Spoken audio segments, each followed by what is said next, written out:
let me just say that this is the last session of the LLM workshop for this semester. Thanks for joining us for all the sessions. Today, something a little bit different, and Yael's going to chair it, so I'll let him talk about that. But we'll be back next semester. Usual time, usual place. We'll be remote again because New York is still pretty much locked down. I've got a few speakers lined up for the semester, but a lot of blank spots. So I will be in touch in due course, soliciting contributions. But please, in your 2021 diaries, mark Monday's New York time, 4:15, and have a great Christmas break, everybody. And we'll see you next semester. Okay, over to you, Yael. All right, thanks, Graham. Today we are happy to have a bunch of people talking about ST and all that. Specifically, we have Shay, Logan from Kansas State, Federico, Pailos from Buenos Aires, Dave Ripley from Monash, and Chris Scambler from locally NYU. The setup is that we're going to have the speakers speak in alphabetical order for 15 minutes each. Given the sort of short amount of time, I ask that all questions, I guess, be left to the end when we will have sort of an open discussion among the participants and with attendees. So without further ado, I'll hand it over to Shay. Hey, thanks. And sorry about the last minute moving around there. Hopefully I didn't make any of you motion sick. Let me put this up and try to bigify it. Oh, is it bigified? No. Bigified. Wow. Let's try again there. Sorry about that. There we go. All right, cool. So yeah, thanks for having me here, Yael and Graham, and for running this. I'm just going to dive right in because we don't have a ton of time. Maybe dive. There we go. All right, so here are 3 different ways an answer to when or this and that the same logic. Here's 3 different ways an answer to that can be wrong. So first off, it could force us to identify things we don't want to identify. It could force us to ignore things we don't want to ignore. Or it could force us to distinguish things we don't want to distinguish. So some of the work of people like, so Chris, who's about to talk, and Brian, who spoke earlier in this seminar, some of their work suggests that the Buenos Aires plan suffers on the first front. It forces us to identify things that maybe we don't want to identify. In the first part of what I'm going to say, I'm going to try to talk you into that the claim that the Buenos Aires plan also suffers on the second front. So it forces us to ignore things we'd rather not ignore. And then I'm going to gesture towards a patch. And at the end, what I want to talk about is like what this general phenomenon we're witnessing tells us about the nature of logic. Okay, and then I think once we have that new perspective on board, we're going to see that in fact it's the third front, the distinguishing things that we generally don't want to distinguish, is where the Buenos Aires plan actually suffers the most. My headphones just made a funny noise, so I'm assuming you missed part of that, but hopefully it wasn't anything too important. Okay, so a little background. How are we going to identify logical systems if the usual option of identifying them with their sets of valid inferences is no good, and neither is any of the intuitive fixes leading us to identify them with their set of valid meta inferences of some arbitrarily large level n? So this is the mereological sum of the Barrio, Pailos, and Schmuck talking about this exact problem that I was talking about a second ago, how to identify logical systems. And the proposal at the heart of the Buenos Aires plan is to use an infinite hierarchy of validity relations to identify logic. And so this naturally, of course, requires that all the members in the hierarchy be validity relations, and probably that the sense of validity being considered be the same at each level. And this leads us to ask, like, which notion of validity ought we use? Well, we have options. We could talk about local validity, or we could talk about global validity. And so hopefully by now we're familiar with this difference, but a meta-inference is locally valid if all models that verify all premises verify the conclusion, and globally valid just if whenever all models verify the premises, all models also verify the conclusion. And Barrio, Pailos, and Schmuck claim that if we look close, it seems like we use local validity at the bottom, and since we use local validity at the bottom, and we want to use the same notion all the way up, we should use local validity all the way up. And so here's just a little passage where they talk about it. I'm not going to read the whole thing, but what they say at the end is, embracing something other than the local understanding of meta-inferential validity would mean that validity is read one way when formulae are involved, and another way when inferences are involved. So in short, like I said, we want to have it be the same everywhere. We do in fact read locally at the bottom, so it seems like we should read locally everywhere. Now, I think there's a problem here, and the problem is, if we look at Kripke frames, there's two different notions of validity, but two different notions of local validity, but neither one's going to work. We can use pointwise local validity, which is where you look world by world, or you can go frame-wise local validity, where you go whole frame by whole frame. And so in some old work, I mean, more recent by Humberstone, but old work by Smiley, they pointed out that neither one of these is going to be particularly satisfactory. Necessitation is not pointwise locally valid. The deduction theorem is not frame-wise locally valid. And both of these seem like things that you're going to want. And so, you know, in a more than 15-minute presentation of this, I'd give a more detailed argument here, but it looks like the Buenos Aires plan, as it's worked out now, is going to rule out things that are characterized by Kripke frames and that accept both necessitation and the deduction theorem. And so this strongly suggests that the Buenos Aires plan suffers on the second front that I pointed to. There are things that we want to have count as logics that the Buenos Aires plan will just force us to ignore. I think we can patch this, and I think the patch it can be motivated by thinking about something much simpler. So let's go back to thinking about Hilbert systems. And in Hilbert system land, there's this really important difference, of course, between adopting an axiom and adopting a rule. So in the logics that I care about, the logics B and DW differ in how they characterize contraposition. B has a rule, DW has an axiom, maybe more apropos at the moment. Hilbert systems for modal logics, of course, typically include the rule of necessitation, do not contain the corresponding axiom. And so I think what this reflection is supposed to motivate us to think about is we want to deny there's a straightforward correspondence between rules and ordinary axioms. I think we should similarly deny there's a straightforward correspondence between rules and meta-axioms. And this seems to have just been an assumption in this whole area, is that every single rule is a meta-inference, which can be lifted up and just be an axiom at a higher level. And I think that that correspondence is not straightforward. Some rules just are not meta-axioms. Some rules are not meta-inferences, they're just rules.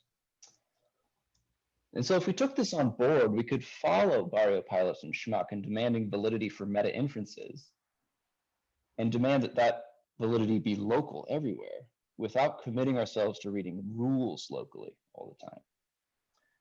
And so if we continue building on like the Smiley Humberstone stuff that I mentioned, maybe the thing we could do is say that logics are characterized not by a hierarchy of sets of local validities alone, but by this together with a hierarchy of sets of global but not local validities, which are maybe our rules.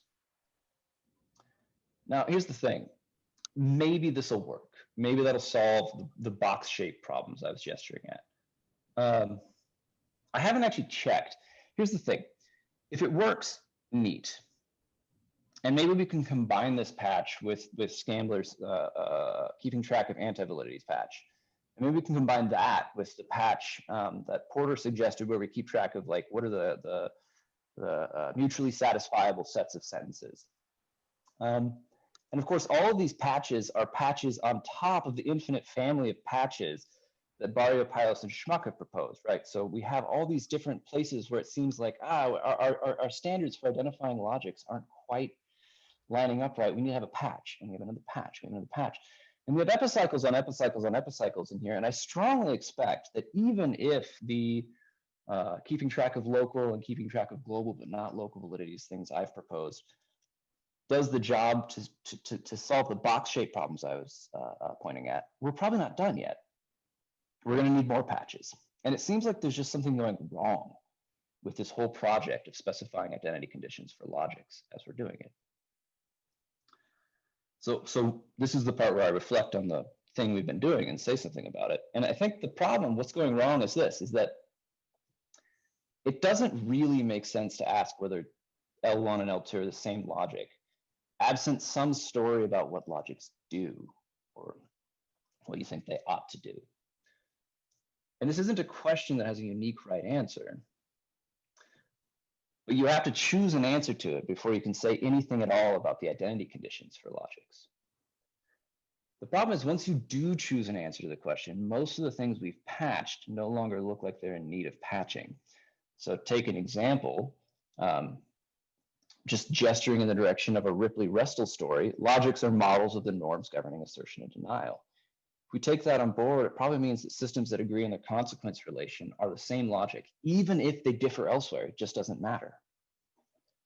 And so from that perspective, the Buenos Aires plan suffers on the third front. It distinguishes things it shouldn't. It points out differences between two formal systems that don't correspond to a difference in logics. A vaguely Phrygian account would push things down further, maybe just down to theorems. And again, that would make it look like the Buenos Aires plan suffers on the third front. So the question Graham asked us to reflect on is, what do we learn from ST and all that? And I've been saying things we don't learn. I think there is still something we learn from ST in its hierarchy after all this, in spite of the vaguely pessimistic meta-induction I just did. And I think it's this, that there's no meta-level formalism that's ever going to save us from having to or getting to do philosophy. In a little bit more detail, here's what I mean. When folks do applied logic, they sometimes want to take the logic for granted. And there's a dream that like I could imagine an applied logician having. It goes something like this. Like if you just settle enough details, like you just tell me what your consequence relation is, or maybe your consequence relation and your meta-consequence relation. Once you've done that, it doesn't really matter how your modeling was working out. You've settled on the details of the logic, and there's not really any way to disagree anymore. And if this were the case, applied logic could carry on merrily in absence of philosophy of logic. But ST and its hierarchy make clear there's no level where this idea pans out. Right? At any level you've settled your details to, you haven't settled enough that you don't have to tell me explicitly how your models are working. Philosophy of logic, in the form of an explicit statement of what one is modeling and how, is applied logic's constant companion. We're just not going to get away from it. And I think that's even after the pessimistic meta-induction I just did, that's still a lesson we can learn from ST and its hierarchy. Okay, I think I'm pretty close to my time, so I'm going to skip to the slide where I have just, yeah, there we go. Yeah, references and thank you. So I'll end there.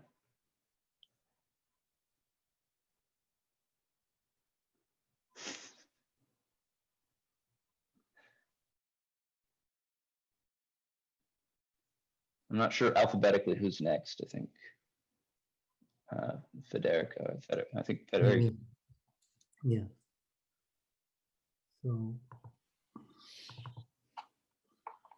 So I will try to defend this mixed meta-inferential theories based on ST from some critics that people has raised against them, but not the ones that Shay has raised against them.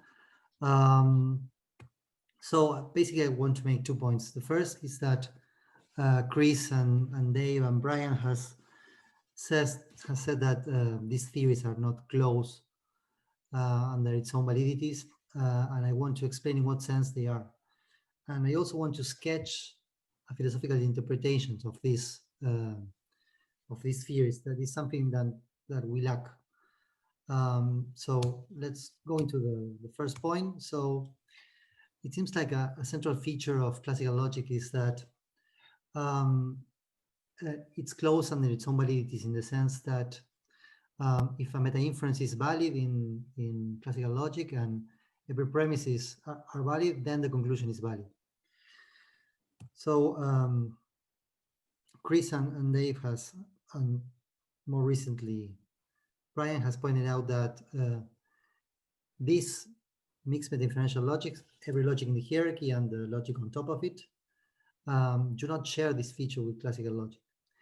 And this is bad because as a base for truth theories, some people want your truth theory to be as close and as classical logic as you get. But if these theories lack this feature of being close under its own validities and classical logic has it, then this kind of seems bad for these truth theories.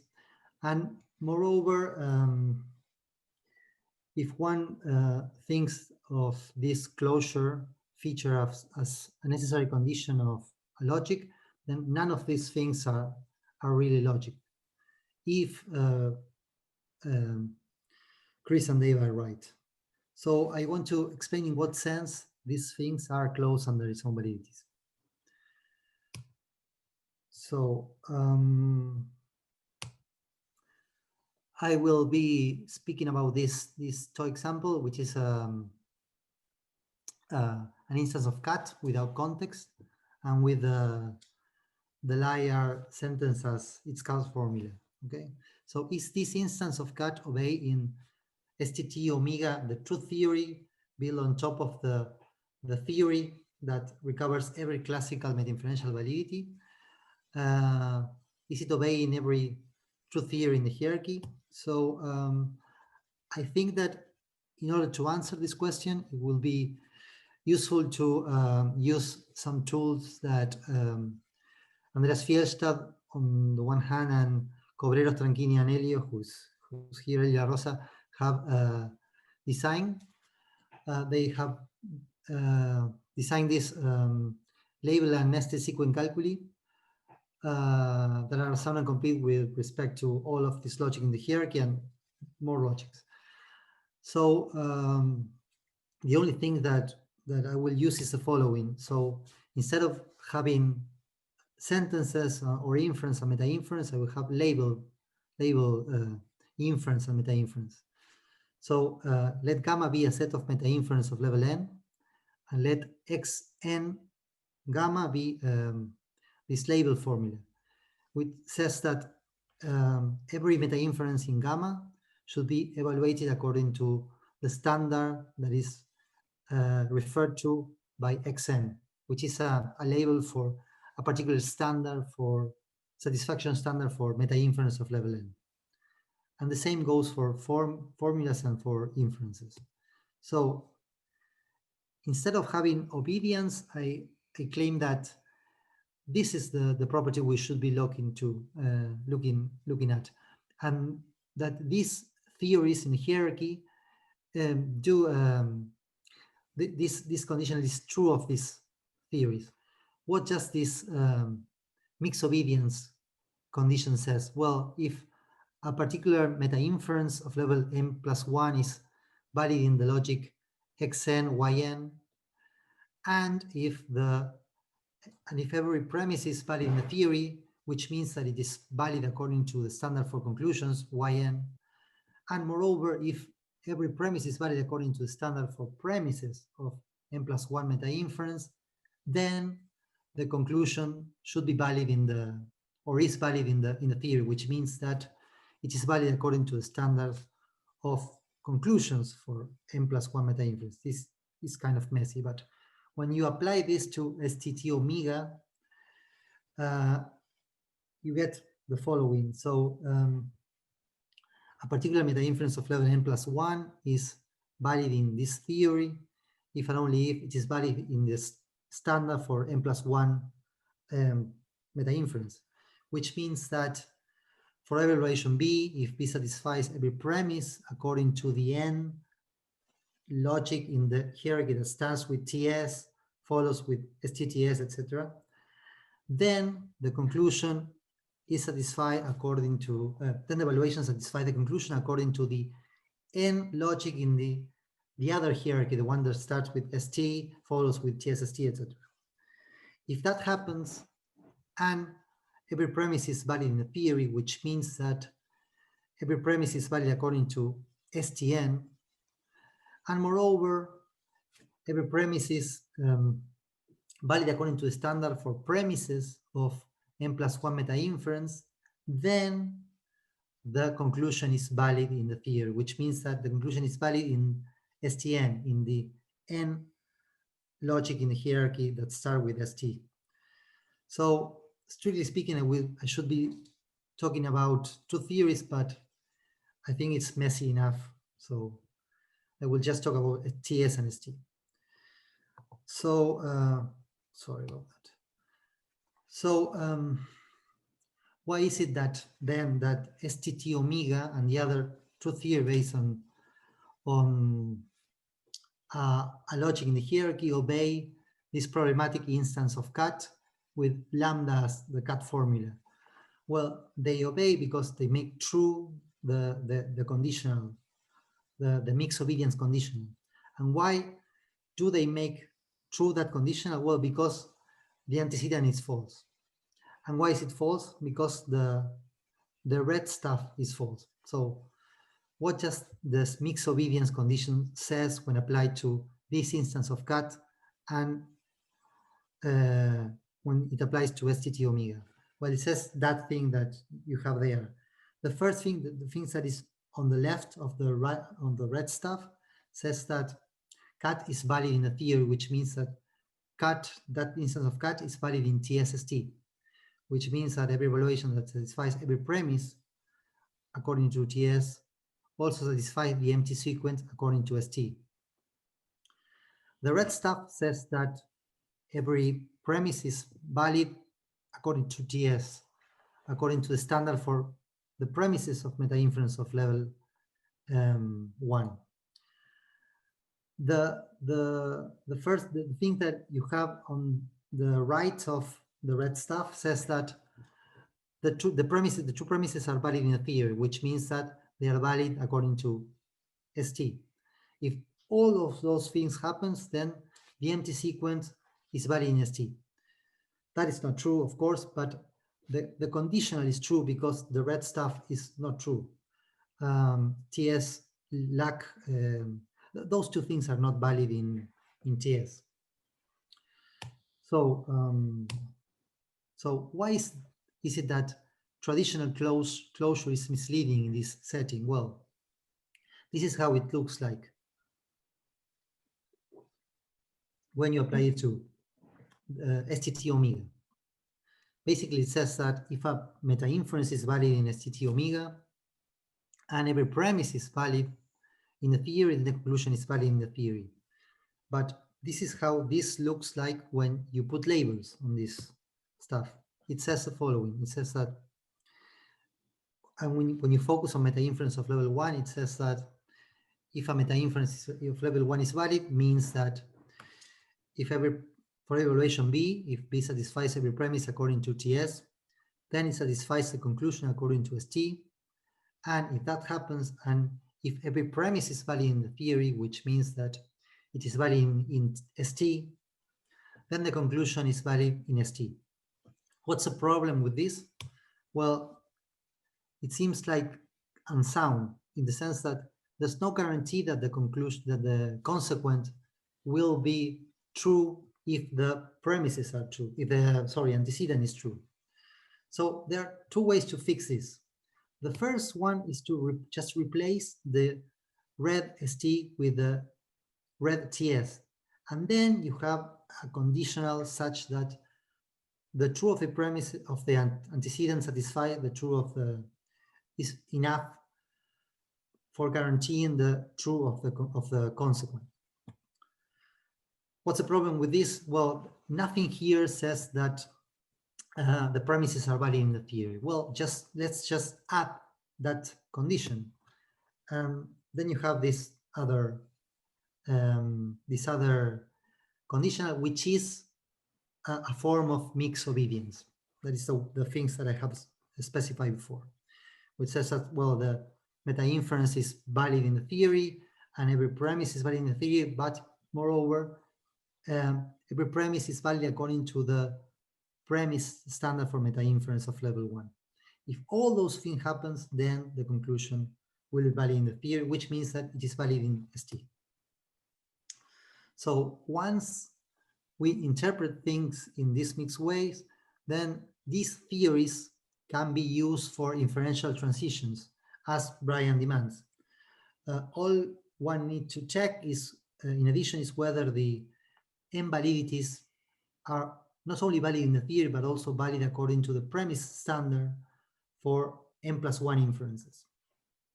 Okay, I don't know if I have time for this other stuff. Yeah, you have like 3 minutes.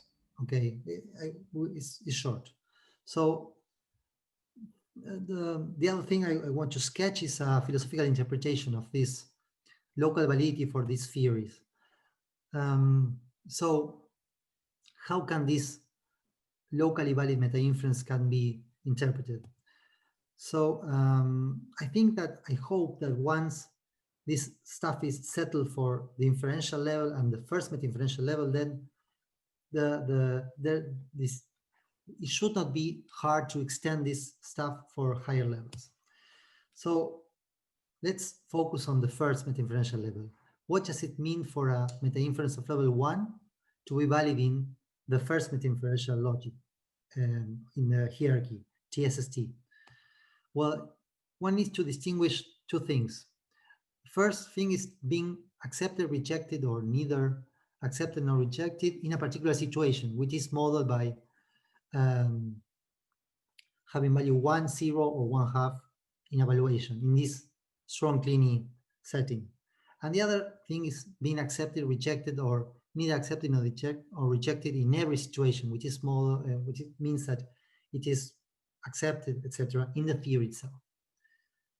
So regarding this second feature, at least for this strong CUNY context, accepting a sentence is modeled by the sentence receiving value 1 in every evaluation.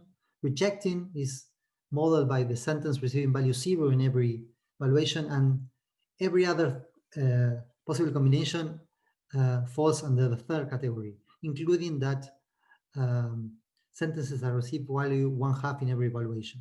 Of course, there are more subtle distinctions that one can make here, but they are unnecessary for what I want to say. So in order to interpret the local meta-inferential validity, it's enough to use one. So local meta-inferential validity refers to or make explicit conditional commitments towards sentences in a particular context. So this is what I mean by that. So a meta-inference, any meta-inference of level 1 is,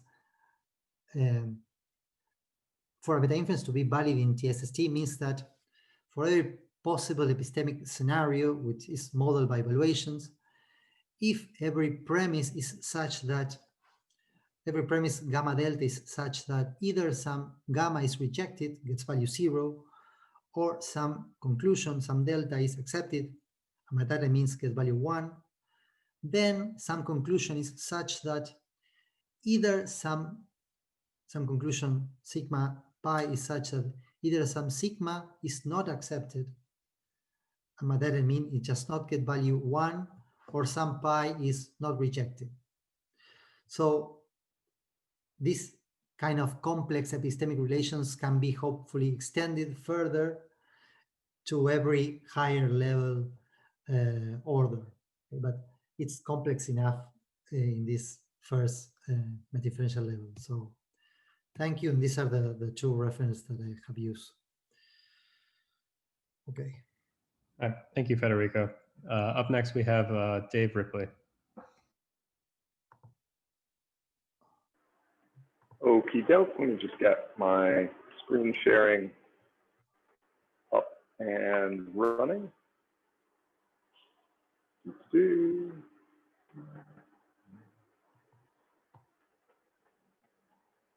And let's see if this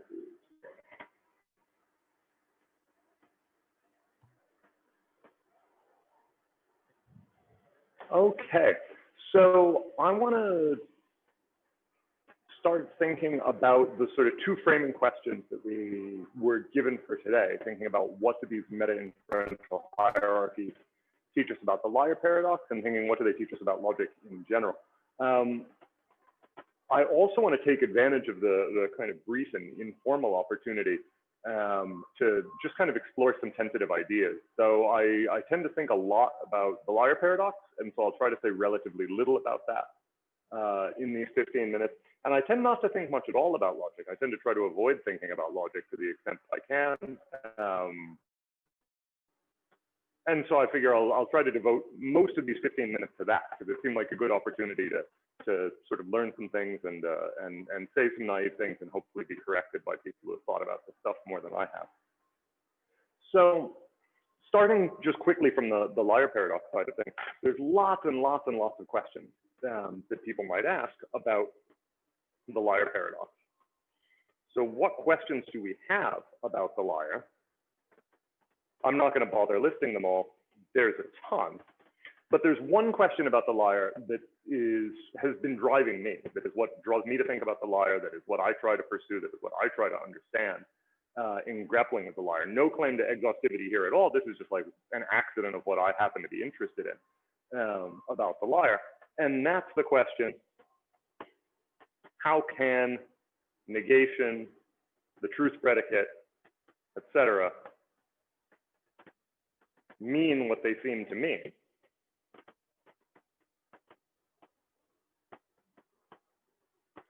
Of course, it's possible they don't mean what they seem to mean. It's possible there's some kind of illusion in the background here, and the liar reveals that we got the intuitive meaning of these things wrong. But I think there's a decent case to be made that sort of basic, knee-jerk, unreflective beliefs about negation and the truth predicate, the kinds of things people believe about negation when they're not thinking about truth, and the kinds of things people believe about truth when they're not thinking about negation. I think probably all those things are roughly right. And I think the liar paradox makes it hard to see how that can be so. And so I think one of the interesting questions about the liar paradox is this question about linguistic meaning. And although I've used logical symbols like that negation symbol or the truth symbol here, I think really the place to be looking for this, or the place that I want to look for this, is in natural language. Right? The liar paradox, of course, arises in formal languages that have been constructed to allow it to arise. It arises in formal languages by mistake sometimes. But first and foremost, it arises in natural languages. And these questions arise, at least in a form, as questions about natural language negation and forms about the word true, at least in certain sorts of its uses in natural language.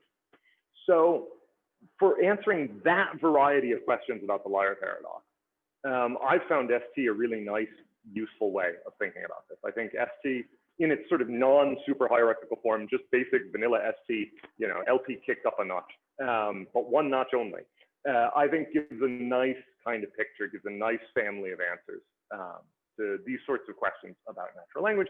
That's what I've tried to work on and explore. The link, the way it does this, I think centrally, I'm not going to go through this in detail, but I just want to flag this.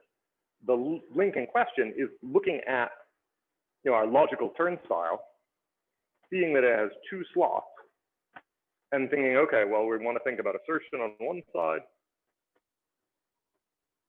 and denial on the other. And I think this works really nicely for a number of reasons. One is, by connecting up to Greg Ressel's work, gives us a nicely motivated way of understanding consequence in the first place.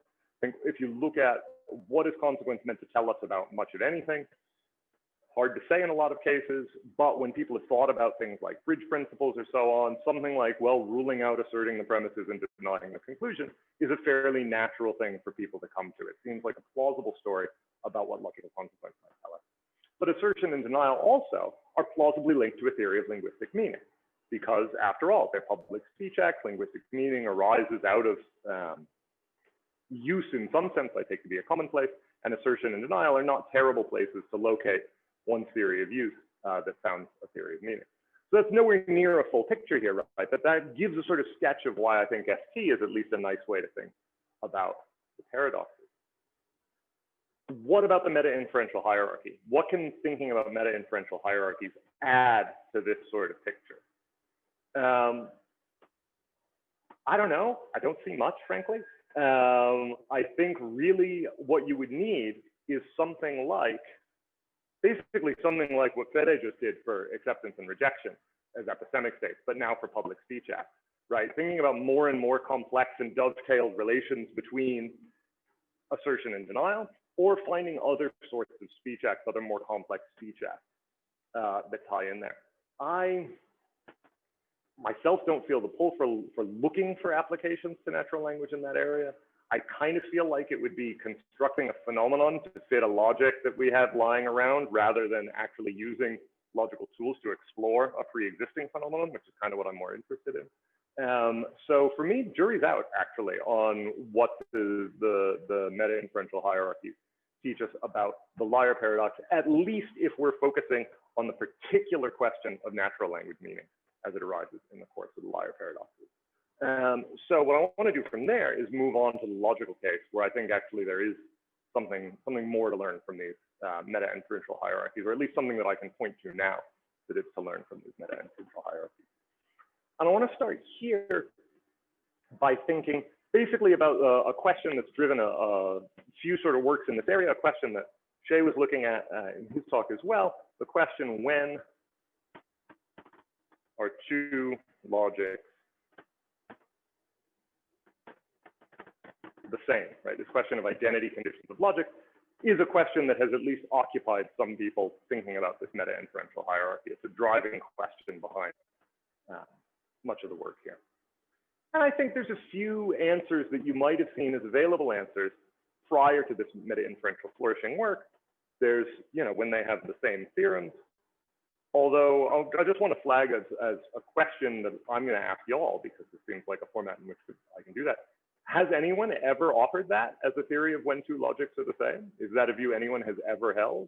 Or is this rather a view sort of constructed and projected back onto people who thought, that logics were sets of theorems? And so, of course, it would follow that being the same set was the same logic, right? But rather than actually held as a view about when two logics are the same, explicitly as a view about identity conditions. Don't know. You might also have thought, well, they're the same when they have the same inferences. Another running answer, pair of answers, family of answers to this kind of question that you don't need the meta-inferential hierarchy to focus on are these sort of Bloch-Pigozzi notions that Logan and Francesco Paoli have done a bunch to call attention to in this context, right? So there's what Bloch and Pigozzi call equivalence. There's also what Bloch and Pigozzi call similarity, which is what Dicher and Paoli call equivalence, right? These give you notions of sameness of logic, or they at least give you an equivalence relation over logics of a certain sort that you could then offer as a theory of sameness of logic. And so one way to look at the work on meta-inferences and on what it teaches us, and I feel like this is what's embodied in some of the work by Fede, by Buenos Aires crew, by Chris. Some of this work seems to see the meta-inferential stuff as offering us more potential answers to this question, right? Saying, okay, well, look, we're dissatisfied with those existing answers to this question, but instead, now we have new options for thinking about when logics are the same. Maybe they're the same if they have the same meta-inferences, or maybe the same meta-inferences at every level. Or maybe we also need to consider anti-meta-inferences, or maybe that at every level, right, as opening up a new possible answer space, a new possible place to look for answers to questions when are two logics the same. I mean, in some sense, of course, it's done that. What I want to suggest, though, I think this question, when are two logics the same, is probably best treated as a MacGuffin. So MacGuffin is a term popularized by Alfred Hitchcock. And Alfred Hitchcock said this about a MacGuffin. He said, MacGuffin is the thing that the spies are after, but the audience don't care. That is, a MacGuffin is the thing that kicks off the investigation. It's the thing that, you start exploring, right? What does the audience care about? They don't care, where the statue is hiding, right? They care about exactly what's happening when the spy looks behind the couch. And as the other spies see the spy look behind the couch, and does the first spy know that the other spy sees the spy behind the couch? All the excitement here is in the investigation and not at all in the answers. That's a familiar story for philosophical questions, but I think different philosophical questions are maybe weighted to different degrees towards. Sometimes the excitement really is in the answers. You know, thinking that, what is it like to imagine that we have no free will, right? That's an answer to the question, do we have free will? And it's interesting to think through as an answer. I think these things have led to a ton of really interesting logic. Absolutely fascinating work that I love reading and love doing. This is great stuff. Who really cares when two logics are the same? So here's what I want to compare it to. I want to draw you an analogy. There's a literature, fascinating and very, very worthwhile literature on when are two proofs the same? This is an excellent literature. It's led to really rich results, particularly in the interaction between proof theory and category theory. There's awesome logic over there. I highly commend work on when are two proofs the same to anyone with an interest in that area. But when you actually have two precise competing views about when two proofs are the same or when two logics are the same, there's kind of not much to be done past that. It's just sort of intuition banging. All the interest is in the formal explorations that are coming out of this sort of stuff. And potentially in applications of the formalisms that are discovered there, although I think it's maybe a bit early to talk about that stuff for meta-inferences yet. At least I don't have a ton of sort of things to offer. So I want to finish, looks like I'm coming up on about 4 minutes left, so I'm roughly on time. So I want to finish by sketching a bit of a picture about, like, you know, here's a story about how we might have ended up here, about how we might have ended up exercised about the question when two logics are the same. If really, as I'm claiming, it's kind of it's sort of a doesn't matter kind of question. If we have, let me just not say logic for a minute, return to my much more comfortable state where I don't say logic or think about logic. Right? If we're talking about sets of sentences, as long as we know what sentences are, easy to say when are two sets of sentences the same, when they have the same members. If we're talking about sets of sequence or sets of inferences, again, as long as we know what sequence are, easy to say when sets of them are the same, when they have the same members.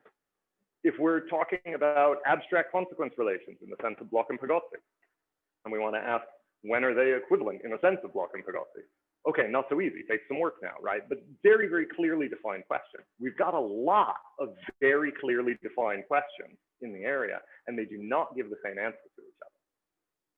Right, when are these two sets of sequence the same? One question. When are the sets of sequence with an empty left-hand side and a singleton right-hand side from among those sets the same set? Right? Obviously, in many more cases, we've got just equivalence relations that cut in different ways in different places. And I think,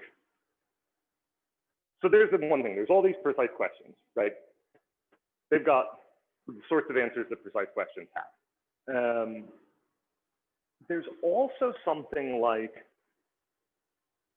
a broad and general spirit of the ST-ish enterprise, right? And you can see this, I think, if you just take the term ST in this sense of ST and look across a number of papers and see what do people use that term for. It's all over the place. There's no one thing that people use that term for, right? Sometimes it's a set of inferences or a set of sequence.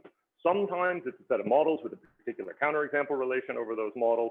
Sometimes it's a particular proof system, but even multiple places, if it's a particular proof system, it's not always the same proof system, and so on, and so on, and so on. The original presentation of ST under that name was a 4-valued logic, but nowadays we talk about it as a 3-valued logic. Like, there is no one precise thing, ST. There's rather a kind of idea or a spirit or a family of the enterprise going on. But if we find ourselves asking the question, when are two things share the spirit of the same kind of enterprise, we shouldn't expect that question to have an answer that meets the usual standards of formal precision. Right? The sorts of questions that have answers that meet the usual standards of formal precision are the sorts of questions that can be stated in ways that meet those standards of formal precision. And I think what we're looking at with this question, when are two logics the same, particularly in this sort of ST-ish hierarchy-ish area, is a bunch of formal questions that have clear answers and are not such that, you know, these things are not really competing answers to the same question, but are simply answers to perfectly clear, distinct questions. And we also have a single question that is more about the spirit of the enterprise, but we shouldn't expect a question about the spirit of the enterprise to have a precisely characterizable answer. That's not the sort of answers that questions about spirits of enterprises have, except in incredibly exceptional cases, like maybe the church Turing thesis or something, but like this doesn't seem to be a case like that. So in other words, well, I've already said it, so I'll stop saying it. Thanks much. All right, thank you, Dave. And lastly, we have Chris Scambler. Thanks, Yale. And yeah, thanks everyone for being here and everyone who's involved in organizing it. Really enjoyed it so far. Sort of some tough acts to follow. I was going to say a little bit in the beginning about the first, so Graham raised a couple of questions. The first question, he said, what do we learn? I've sort of changed it to what can we learn, assuming, you know, maybe not everyone's doing what they can. What can we learn about logic from the ST hierarchy? I was going to say something about this first, but actually I think probably everything I was hinting at saying, I was thinking of saying, has probably been superseded by things that have already been said. So I might just, in the name of time, skip that entirely and move on to the second thing, sort of picking up maybe symmetrically a little bit on what Dave left out. Speak a little bit more about the what we learned from solutions to the life from the ST hierarchy. And in particular, I think actually what I say is directed toward challenging some of the things Dave said about the relevance of the ST hierarchy to questions of natural language, at least from a certain kind of dialectical position. So what I'm gonna argue or sketch an argument for is that strict tolerant solutions to the liar of the kind that Dave has advocated for in the literature are subject to regress problems, and that these regress problems are sort of brought out by the technical work that people like Barrio, Pailos, and Schmuck have done. So I tried, and in my opinion, spectacularly failed to make a case of this kind in my paper, Classical Logic and the Strict Tolerant Hierarchy. Dave gave a talk not long ago, actually, I think, associated with the Buenos Aires Logic Group in a conference that they organized, where he sort of very, you know, gently and nicely pointed out why the things that I said in that paper missed the mark. But let me try again. I'm still not completely convinced that I've achieved the perfect statement of this concern. You know, I'm not completely convinced that ultimately it stands up, but I do, you know, I'm still not convinced that it doesn't, and I'm still interested in trying to flesh it out. So let me try and give it a go here. So the case I'm going to make is going to be directed at one version of the ST view, which is one defended by Ripley in a paper which I've currently forgotten the name of, but it will. I'll give you the reference later. Sorry, I should have looked that up first. So here is a sketch of Ripley's view. Helpfully, he's sort of already given a sketch of it just previously.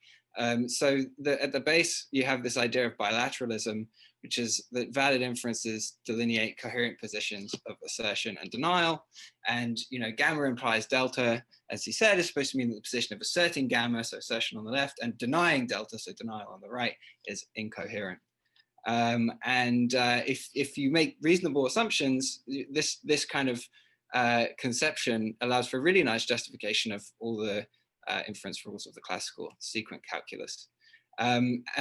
If you make the assumption that not denying delta, all of delta, is the same thing as asserting some member of delta or is somehow equivalent to it, then, or, you know, the deniability of the undeniability of all of delta is the same as the assertability of some member, then you can actually also give an argument for the rule of cut on this basis. So you don't just get the classical inferences, but you get the canonically classical meta-inferences as well. You know, we could run through the argument for that, but perhaps it's not worthwhile actually. It's a fairly straightforward argument if you think it through. Okay, so now here's where the kind of strict tolerant view starts to come into the picture. So previously we assumed that there was no gap, as it were, between undeniability and assertability. But what if there is a gap? So what if some things that are not deniable are also not assertable? And you know, a particular way of fleshing out this gap picture is to have two senses of assertion and denial. So you have strict assertion and denial and tolerant assertion and denial. And the strict one, well, tolerant denial is stronger than strict denial, because tolerant acceptability is weaker, assertability is weaker than strict assertability. So you can fall in the kind of assertability gap, or deniability gap rather, if you're strictly deniable but not tolerantly deniable. And if we sort of redefine our original bilateralist picture so that an inference is valid when the position consisting of the strict assertion of the premises and the tolerant denial of the conclusions is incoherent, then we can actually argue against the rule of cut, because this time, roughly speaking, A means there's something different on both sides. When it occurs on the left, it means something different from what it occurs on the right, and you can use this to argue intuitively against this being valid. And still, all the old bilateralist stuff gets classical logic at the level of inferences. The same arguments go through. And so we can use well, we can use the formal logic ST, strict tolerant logic defined in terms of strong-CUNY models, to demonstrate the consistency of classical logic with transparent truth in this way. And all of this is really nice stuff. Okay, but so this crucially relies on this idea that there are two senses of assertion and denial. And I should add also one sense of coherence. So the way that we're arguing for this meta-inference being valid is roughly saying, well, we assume that the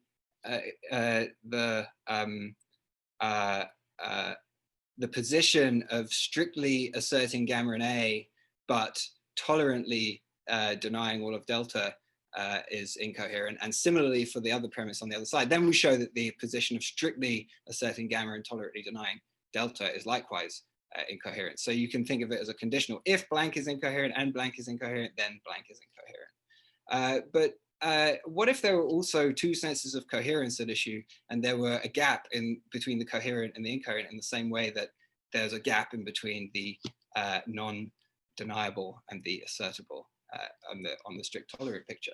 So we could say that strict incoherence, defined in terms of the other incoherence, so to speak, holds when the position of tolerantly asserting the premise but strictly denying the conclusion is incoherent. And tolerant incoherence is the one that was at work in ST. That's the position. That's where the position is strictly the position of strictly asserting the premise but tolerantly denying the conclusion is incoherent. And then if we change the slowing down for a second, then this inference will sort of fall in our coherence gap. It will be strictly coherent, but tolerantly incoherent. Again, I won't go through the argument, but if you think it through, it's there.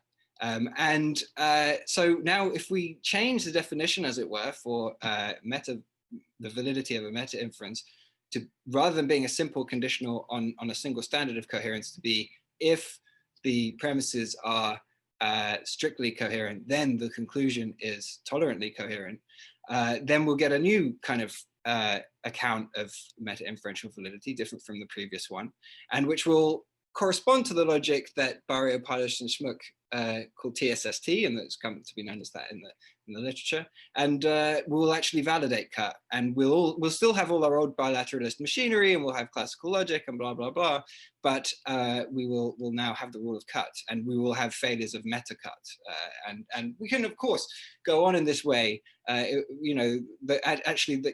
point of the formal machinery of Barrio, Pailos, and Schmuck is precisely to show that you can always pull this sort of move. So an ST theorist might say, look, there aren't two notions of coherence, for example. I mean, they can't really deny that these notions can be defined, but perhaps they can deny their utility or relevance to practices of reasoning. They could say, look, ultimately, when I'm interested in the validity of meta-inferences, I just want to know whether or not the premises, the coherence of the premises implies the coherence of the conclusion in the very same sense, and that's the end of the matter, right? But this kind of looks a little bit, this makes their prior claim that there are two standards of assertion and denial look a little bit strange, in the sense that, I mean, certainly in neither case, as far as I know, is there any independent reason to believe that there are two such standards. And to me, it looks a little bit odd, even at the bottom level, to sort of countenance the idea that there are two different standards of this kind, and that you should treat premises differently from conclusions in evaluating inferences. But once you've made that move, I find it kind of hard to see how how you resist making the move again at the next level up, or what reasons can be marshaled for saying this is clearly wrong there where it was right before. So I guess, you know, this isn't a knockdown objection to the position. I guess it's just a sort of request for sort of clarification about why this move the next level up is illegitimate when it was good the level beneath. So yeah, that's pretty much what I'm saying there. And so just to finish, what the general idea here is that, you know, in line with what Shay was saying, I think it is certainly true that ultimately the only way we're going to sort of understand the value of all of these different logical systems is by looking at how they kind of plug into informal conceptions of logic and what logic is for, and so on and so forth.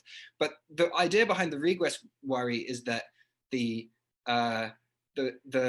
logical systems given by Barrio, Pailos, and Schmuck all sort of give you a template for generating regress problems for philosophical theories, right? So it's like, you know, if you give me a philosophical theory of what a logic's for, it's going to have some standard for evaluating the validity of meta-inferences. And whatever that standard is, and I think this was also hinted at in Federico's talk, whatever that standard is, we can switch it up, and we can cut it and splice it and get, you know, in my opinion, fairly strange results. And I guess this raises the issue of, you know, why we should consider doing this switching thing at one level and not just doing it everywhere, right? That's the shape of the regress worry, and how I see it relating to the formal work that's been done in this area. So, okay, thanks. That's all I have to say.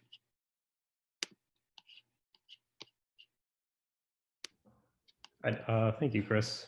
So I just typed the protocol into the chat. So just type the word question or something like that into the chat if you want to be queued. And for follow-ups, you can use the blue hand feature.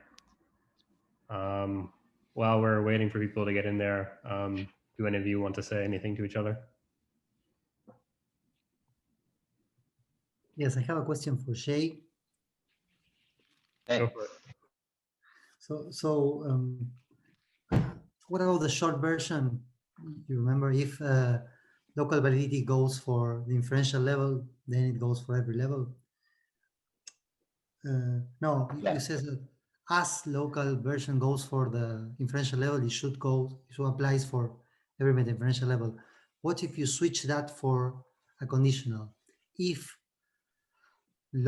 going local is good for inferences, then it should be good for meta-inference, because I guess that in modal logic, what represents local validity is preservation of truth in a world, and that of course just not work for modal logic. So your short version put as a conditional will go for, because it's not true that local way to understand inference is good. So yeah. So you're saying the conditional still holds true even in the modal case because the antecedent fails. Is that the basic idea? That like in the modal case, at the inferential level, the local validity isn't the good standard to use, so it oughtn't be the one we use all the way up. Yeah. So that seems plausible. It seems that, I mean, you're going to want to pick a standard, right? I think that like the general story that your argument seems to give is that like choose a standard at the bottom, you're going to stick with that one the whole way up because you want all of these meta-inferential levels to still be meta-inferential validities. And you want the same notion of validity regardless. And so if we were to choose global, for example, it wouldn't work. It's unclear to me what standard we ought to use if we're going to stick with just meta-inferences and inferences everywhere. It seems like you're going to want rules at some point that aren't meta-inferences. It seems to me. I might be incorrect, but that it seems to me that you're going to want to have to make this distinction between rules and meta-inferences. I need to check your presentation, but yeah, great. Yeah, we should chat about it. Okay. Next up, Dave Ripley. Yeah, I just wanted to hi, Chris, thanks very much. I just wanted to just say a couple things about your regress objection and sort of see what you had to think about this, just as kind of like, here's what the next move I think will look like, and then I wonder what your thoughts are about that sort of connection. First, just quick clarity. I will try to use terms the way you've used terms, but where I have published things that say strict denial and tolerant denial, those terms are reversed from the way you're using those terms. So I might confuse myself in that adaptation. So I will do my best to just agree with the way that you use the terms, because I don't think it matters how we use the terms, but I just want to, for clarity's sake, I'm with you. But if I get twisted, sorry. The thought is basically this. I at least would never want to say it's illegitimate to think about these other sorts of things. Go for it, think about them, right? The sort of disqualifying response that you were imagining at the end of your talk is certainly not one that I would be tempted to give at all. Right, I just think like distinctions ought to have a use. If you're drawing distinctions, it ought to be for some purpose, right? There's, and you know, go draw away. You know, what benefit do we get? And this is maybe connecting back to the first bit of my talk, and like I'm open to seeing benefits here. Yes, but just like, but your response seemed to be something along the lines of like, you can't stop me. And it's like, well, I'm not trying to. Like, I just wonder what's the benefit. So I think that's just kind of how the next sort of round would go. And I just wonder, do you see advantages or benefits to proceeding in the kind of way that you're putting forward? Do you see upshots here? Because it would be really cool to find them, and this seems like the kind of place to dig for them. Well, so what I was thinking was, I was thinking dialectically, things were running roughly like this. We didn't have an independent handle on strict and tolerant assertion and denial, and we came to accept it because we saw it gave us this nice picture of how you would have classical logic while having these failures of cut, right? And now someone comes along and says, okay, well, and also I can introduce these other notions, which will then let you have cut too, and do transparent truth. And as far as I can see, maybe this is a good way of putting the point. As far as I can see, all the support that's there for accepting the strict and tolerant notions of assertion and denial is also there at this next level, right? It's like, you know, because as far as I know, you know, please tell me if I'm wrong, the only kind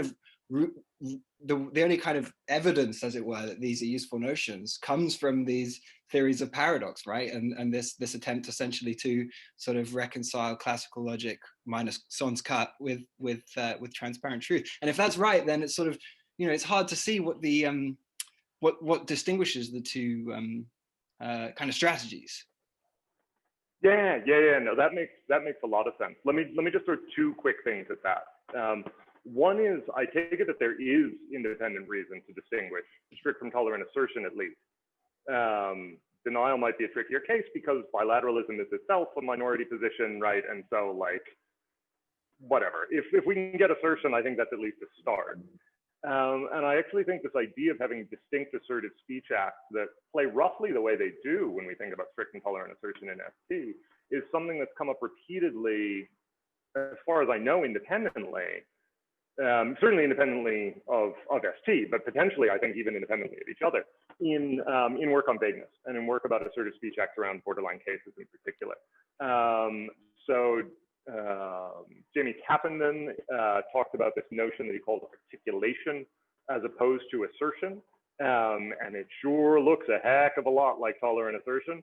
Joanna Odrobaz-Stupniewska gave a talk called Borderline Utterances as Weak Assertives recently, and has a bunch of work on this notion that she calls weak assertives, which are speech acts that are not assertions but are weaker than assertions, and in that same kind of family. Nick Smith's book on vagueness has continuum many distinct assertive speech acts. Right, and none of these folks are motivated by non-transitivity, right? Non-transitivity is just not in view for any of those folks at all, right? They're just trying to think through vagueness and thinking it through from various different points of view. And this idea is one that has come up over and over again. So I don't know if that counts as independent evidence or not, you know, how independent is it really, et cetera. But like, it's at least not motivated by seeking transitivity, right? It's coming from somewhere else. And tolerant assertion seems to me to be sort of a piece with those. It's the kind of thing that comes up when you start thinking about vagueness. The other side of it, though, is the, oh, we lost cut and now we have it back move that was part of that situation, right? Mm-hmm. But talk to people who like cut and ask them what they like about it. And all the arguments you get, I've been running around talking to people who like cut and asking them what's so great about it for years. It's always about closure under cut, right? Mm-hmm. They never say, oh, here's this claim that I want to maintain is true. It's always, oh, look, I want to be able to combine these things into this other thing. And like, and going up the hierarchy does not recover that, right? It's the bottom level remains not closed under cut, no matter how high you climb, the bottom level holds still. So reclaiming the claim of cut is not, should not satisfy any friend of cut, basically. So I think there's maybe two worries anyway that I have about your response. The first thing, definitely, I'm happy with. The second thing, I would basically, my opinion is ST does the same thing with modus ponens. So it's not, I'm not super convinced by that line of thought.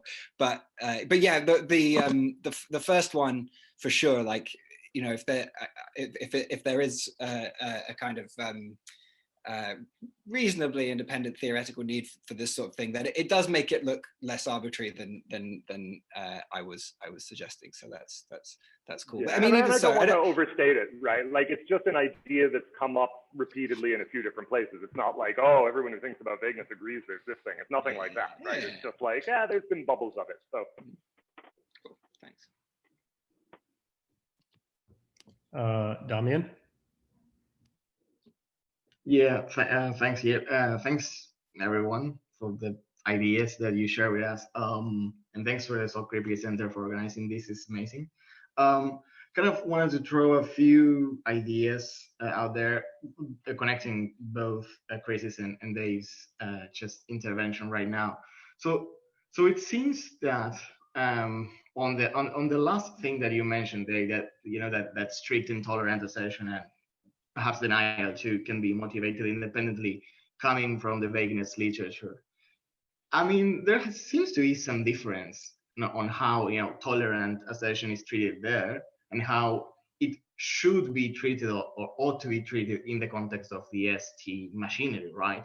Whereas in the vagueness case, it might appear as a consequence of some sort of undecisiveness or mixed feelings that, you know, that the speakers have towards just a borderline example. Here in the ST machinery, I mean, within the ST framework, this sentence, like the liar sentence, is actually undeniable and unassertable, right? So it's not like you don't know where your mind is or you have mixed feelings about that. No, asserting it strictly or denying it strictly will lead you to a paradox in just 2 steps. Whereas in the vagueness case, I mean, of course, you can round the tolerance argument, but I mean, people don't seem to be, you know, as conflicted with that. They will say like, okay, I will just set a cutoff here or there, right? So I think that perhaps the tolerant assertion in the ST framework is different from the tolerant assertion in the vagueness framework, in some sense at least. I don't know what you feel about that, or if you feel that they are exactly the same phenomenon. yeah, I mean, there's a question about, how many speech acts are there? What are they?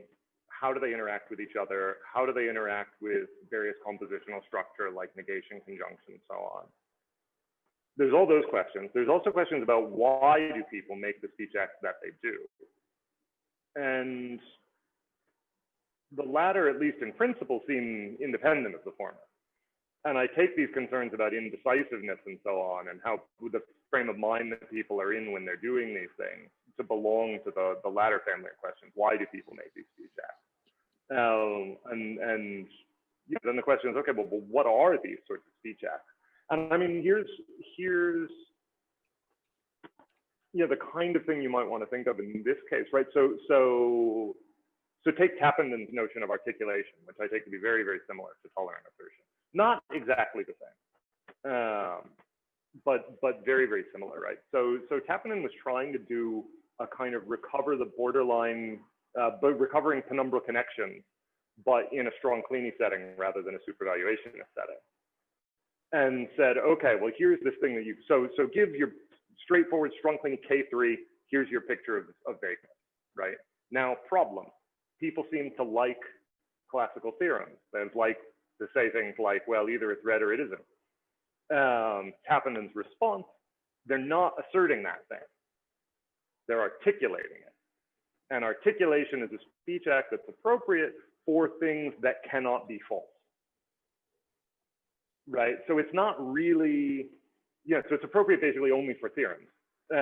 False there he means like value 0 in all models, right? So basically he means articulation is appropriate for all and only LP theorems, which is to say all and only classical theorems. So it's not quite tolerant assertion, right? But it's really formally close to what's going on. And so I think it's that kind of flavor of what's going on, right? So what does tolerant assertion do? Well, among other things, all instances of excluded middle, if you go with the sort of strong Kleene FT picture, right? All instances of excluded middle are always tolerantly assertable.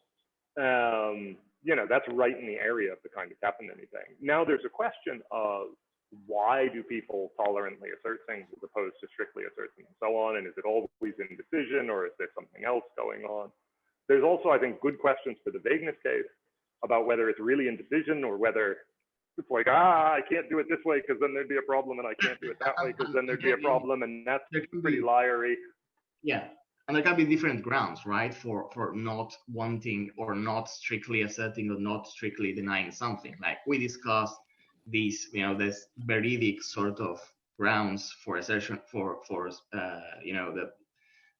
the veridic accounts of the bounds, and then have also content concerns perhaps, right, for not wanting to strictly assert or strictly deny something. But then as relates these sort of gaps, right, with gaps between assertion and denial, and Chris mentioned that he wanted to sort of push these other views on coherence also as a way of filling the gap otherwise being between strict assertion and denial, now between different modes of coherence. But in the case, well, I don't see Chris now, but in the case of the speech acts, this gap is sort of forced upon you, right?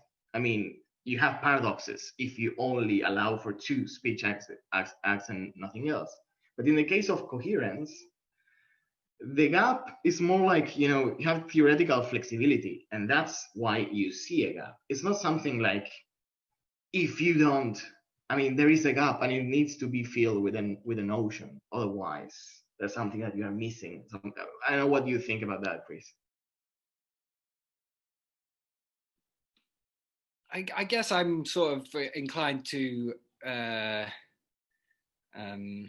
it's certainly not obvious to me that if you don't see a gap between assertion and non-denial, then you have paradoxes. It's one explanation, one way out, right? But I feel the force of the thought that's coming from both of you, that maybe there's just less kind of, there's less reason for thinking there are 2 standards of coherence than there is reason to think there are 2 standards of assertion and denial. Open question for me. I think I need to think more about it. But at least I think we're kind of perhaps there's some agreement between us in that at least everybody seems to agree that if you can make sense of these notions, then you will have a regress problem on your hands, and that regress problem is sort of, the potential for that has been highlighted by this work that you've done, and so now there's kind of, you know, there's a much more difficult question about what sense to make of the technical work and how it actually hooks up with all of our practices. But yeah, okay, thanks. We have Brian Porter. All right, great. Thanks for the talks. Thought they were great. I had one thought that I wanted to raise and sort of ask a question about and sort of see what Chris and Dave Ripley had to say about it, because Chris's suggestion that we look at two notions of coherence, sort of strict coherence and tolerant coherence. One way to get to that might be if we already accept strict and tolerant assertion and strict and tolerant denial, well, then there's sort of a question about what are the positions that we can strictly assert are incoherent, and what are the ones we can tolerantly assert are incoherent.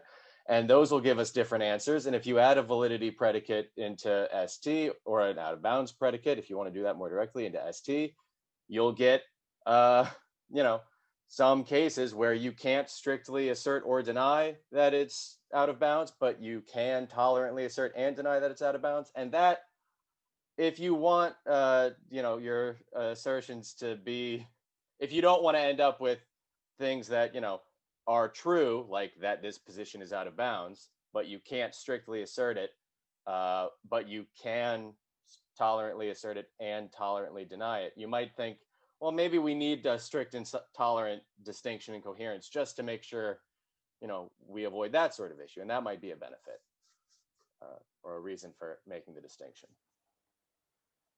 Yeah, I see a thumbs up from Chris, and maybe I'll dive in and I'll let Chris expand on the thumbs up in a minute. I just want to throw a thumbs up on that too. I think that's a totally productive way to proceed here. One thing it does, I think, very nicely is raise the question about what the norms are on asserting and denying that such and such collection of speech X is coherent, or that such and such collection of speech X is incoherent, right? There's, if vagueness produces things that fall in gaps around this area, then we should expect, right? Because coherence surely is vague. So we should absolutely expect there to be all kinds of gaps around this area once we bring that notion into the language in this way. And so frankly, that's exactly how I'd prefer to deal with this situation. I think that's totally a useful way to think about it. One thing I want to flag, though, in connection to this is that what came up in Chris's talk didn't actually look to me like two different notions of coherence at all. It looked like one notion of coherence applied to two different kinds of things, right? So both in my usage and in Chris's, it was collections of speech acts that are coherent or not. And strict coherence, if I recall right, was something like, well, this particular collection of speech acts is coherent.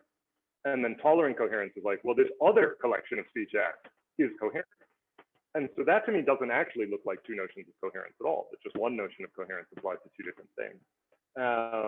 But I think I totally buy your suggestion, Brian. I think that's a great place to look forward. I think it doesn't involve us in a lot of this hierarchy stuff, right? The same way that bringing a truth predicate into the object language, you know, gets us out of hierarchies over on the truth theoretic side.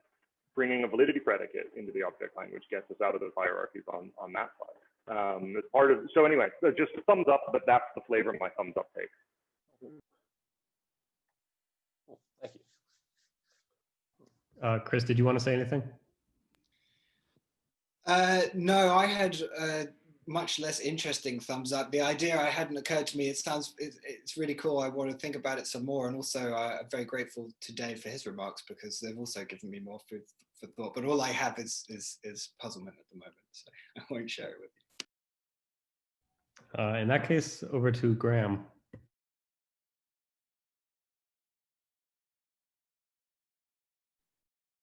Thanks for the talks, guys. I think this is a really interesting area, and I'm still trying to figure out what I think about some of these things. And I tend to change my mind every week. But here are some thoughts, at least the way it seems to me at the moment. Let's go back to Lewis Carroll land. So there's the Achilles paradox, the tortoise paradox. And I think there's a take-home message from that paradox, which is this. There is a difference between stating something and inferring something. And these are categorically distinct. Say what you damn well like, okay? In the end, inferring is doing something. And that's a completely different kind of act. So in logic, we're certainly interested in stating things, but we're interested in doing stuff as well, namely inferring. All right. So one thing that we should be interested in is saying things which actually ground the act of inferring. Okay, saying something won't force you to infer, but at least there are some things you can say which should legitimize inferring. And naturally, it's the consequence relation which should play that role.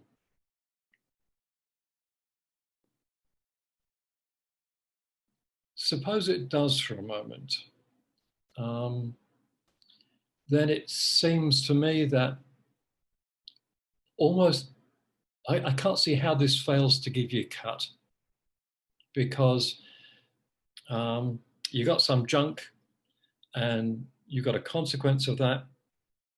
That grounds the inferring, so you get a larger bunch of junk. And then, you know, if you've got a consequence relation on this larger bunch of junk, then you keep going. So whatever it is that ultimately grounds inferring, it's got to justify cut. All right. Now, that doesn't tell you what it is that grounds inferring, what expressions it is that grounds inferring. Now, come to the ST hierarchy. You start off with this language of stuff, okay? And then you add this sort of sequent connector, double arrow or whatever. If statements that involve this double arrow really ground the inference mechanism, then I think you've got to have cut. But of course, you don't have to have that particular connective being the thing which grounds it. I mean, you know, it's just another bit of linguistic machinery. And you can say, well, hey, this isn't the thing that does the work. Okay, fine. So for that particular connective, it doesn't do the job. Cut fails. Okay. All right, if that doesn't do the job, okay, maybe the thing at the next level up does the job. That's fine. Okay, then you can make the same move. So we're in regress situation here. All right, now, if you're going up the hierarchy, either at some stage you reach one of these connectives which grounds the inference relation. If you do that, then it seems to me you're going to get trouble with the liar. That needs an argument, but let me just put that on the table for the moment. You're going to get revenge paradoxes, I think. So once you make this move as a solution to the liar, it's going to force you to go all the way up right? And if you go all the way up, then you just ain't got a connective which grounds the inference relation. So that's why I think the regress all the way up is vicious, because you really need to be able to say something which grounds making the inferences. And if you go all the way up, you ain't got that. Somewhere or other, you need this connective which grounds the jump, which is inference. And then in the bit of argument I didn't give you, you're going to get, you know, the liar-like paradoxes again. So as I say, I change my mind about these things every week, but that's the way it seems to me at the moment.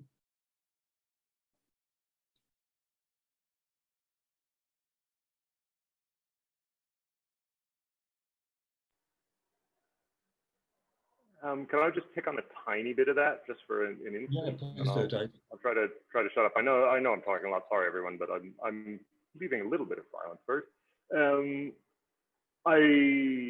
This doesn't touch your main point, Graham. I don't think this is just picking on a little piece along the way. There seemed to be something in there about like, well, something's got to ground inference, and then that thing, the grounding thing, has to be transitive. Yep. Because we want to be able to chain inferences together. Yep. Well, that wasn't okay. Yeah, well, if I said you just want to chain inferences together, that would be question begging.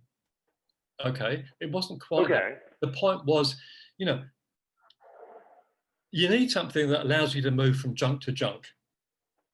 Now you start with some junk, you add more junk because of the inference relation. Now, I mean, there's nothing in the junk as such which tells you not to carry on. Okay, so if you had a relationship which grounds adding junk before, you still got it, and that's cut. Yeah. So I actually want to just lean on the grounding a little bit here to suggest that I think things are at least more complicated. I don't think that this necessarily derails your overall point. I mean, obviously, I'm committed to disagreeing with your overall point, but whatever. I'm more interested in a little bit here at the moment, which is just to, you know, looking at, suppose we had a notion of immediate inference. Suppose you have a picture that says, look, there are these three inferences that are magic, you know, God hit them with a wand, they're the good ones, and they're the things that ground this moving. Right, and the moving's good when every step of it goes according to one of these three inferences. Right, you wouldn't necessarily expect the grounding thing to be transitive, right? And notions of immediate inference that people draw on in those settings are almost never transitive because you lose the immediacy. Right, so the grounding thing can be non-transitive, even while grounding a thing that allows for the kind of free motion that you're talking about and pointing to. Aaliyah's instability and contraction from a couple of years ago gives a model of this sort of thing, right? Where he's got I don't know, I think his underlying thing is transitive. But anyway, it could have been non-transitive if it is transitive. But nonetheless, right, the sort of linking comes in the grounding process, not at the base level. Anyway, I don't think that derails your overall point. It's just a nitpick, but I just wanted to think about a little bit more carefully about, like, we can ground this continuous motion even if the grounds are not themselves transitive. Yeah, let me just comment on that and then I'll shut up. Look, I take the point. If you introduce the notion of immediate ground, then there's a question of the relationship between the immediate ground and the ground, and transitivity inserts its ugly head, right? So I was trying not to do that because well, so was I, right? I wasn't talking about immediate grounds. I was talking about immediate inferences as ground. All right, okay.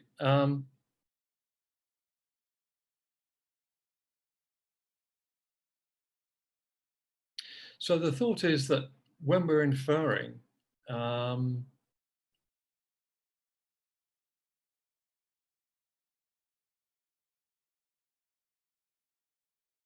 notion of immediate ground is kind of, look, if you're an inferentialist and you think that all inferences ultimately ground out to these basic inferences, then the notion of immediate ground makes sense, I guess. If you're not an inferentialist, I'm not sure that it does, because you can formulate things in such a way that it's immediate in one formulation and not immediate in another. So I guess I'm dubious that this notion of immediate ground really makes, or immediate inference makes much sense, and with it, the notion of immediate ground. Oh, I don't like the notion at all. I was just offering it as a counterexample to the principle that because we want to be able to chain these things together, what grounds them must be transitive, right? And say, well, here's a relatively familiar picture that shows that that's not so. Right, I don't mean to endorse the principle or suggest that you would have to endorse the principle to reject what I took you to be appealing to. Right, I was just offering it as an example of a counterexample to the move that the base must be transitive because it's a base for this kind of inferential movement. But this is, as I say, I don't think it touches your overall point really, because who cares if the grounds are non-transitive if then the reasoning still has to be linkable together in those ways. So.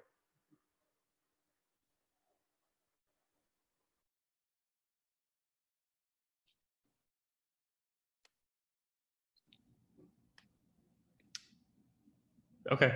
Graham, did you have anything else to say on this or no? Not at the moment. Okay. Well, why don't we go to Shay then, and then back to Dave. Yeah, this is more just clarification. I wanted to ask Chris to say, if I could hear a little more about the word regress, how you're picturing there to be a regress here once we allow for, let's suppose we do allow for there to be gaps in the notion of coherence. So there's something in between coherent and incoherent. I guess I'm missing why that would lead us to I'm missing the regress here. I think I'm just missing a step in how we get there. And I just wonder if you could say more about it. Yeah, it's a good question, and one that I haven't wrestled with the details much on. But so the idea, there's clearly a kind of superficial regress worry that arises from the technical stuff, and that is the superficial regress worry. I think I articulated reasonably well in my paper. That is like, okay, well, look, we can take, formally, when we're defining validity, we can use different standards for premises of conclusion and conclusions at sort of, the level of inferences, and save classical logic and keep transparent truth at the expense of some meta-inferences. And then the idea is, well, look, you can also make exactly the same move at all further meta-inferential levels. And if you, it then kind of comes to seem arbitrary why you sort of stop at some level rather than just stopping with LP and taking that as your consequence relation, right? It's like if you moved from LP to ST and you got classical logic at level 1, lost it at level 2, why not move to TSST, have it at level 2, lose it at level 3, and so on. Keep, and the thought being then that the position is somehow inherently unstable, right? It's like, there's if you like the move that took you the first step, then there's no natural stopping point along this hierarchy, and you really don't. I mean, actually in the paper, I suggested that you'd end up with this thing I called tortoise logic, where you just sort of, you accept a whole bunch of statements of inference rules, but you refuse to sort of unlock the conclusion from from all the premises of things you accept. Actually, I think things are slightly different now. I don't think that there is, because you can make this move for every ordinal, basically, I don't think there is ever a final stopping point. So it's kind of, but there's still a regress worry, right? In the sense that you have there's no logic in this whole hierarchy of systems of logic that seems better justified than any other, right? And the idea is that somehow, just by taking the machinery that the ST proponent gives you, or the TSST proponent gives you, whenever they give their definition of what they mean for an inference of level n to be valid, they're going to be using some standard for premises and conclusions when they're giving you that definition, and you just switch those standards, right? And so the idea is going to be, well, look, maybe this imagined proponent of TSST then comes along and says, well, cut is valid, but it's okay, we can have transparent truth because meta cut is not valid for this reason. Perhaps ultimately they're going to be using some form of coherence again, right? And in order to sort of get the result that cut is not going to be valid at that level, they'll be using the same standard for premises and conclusions, and then we just come up with a definition of switch standards and keep going.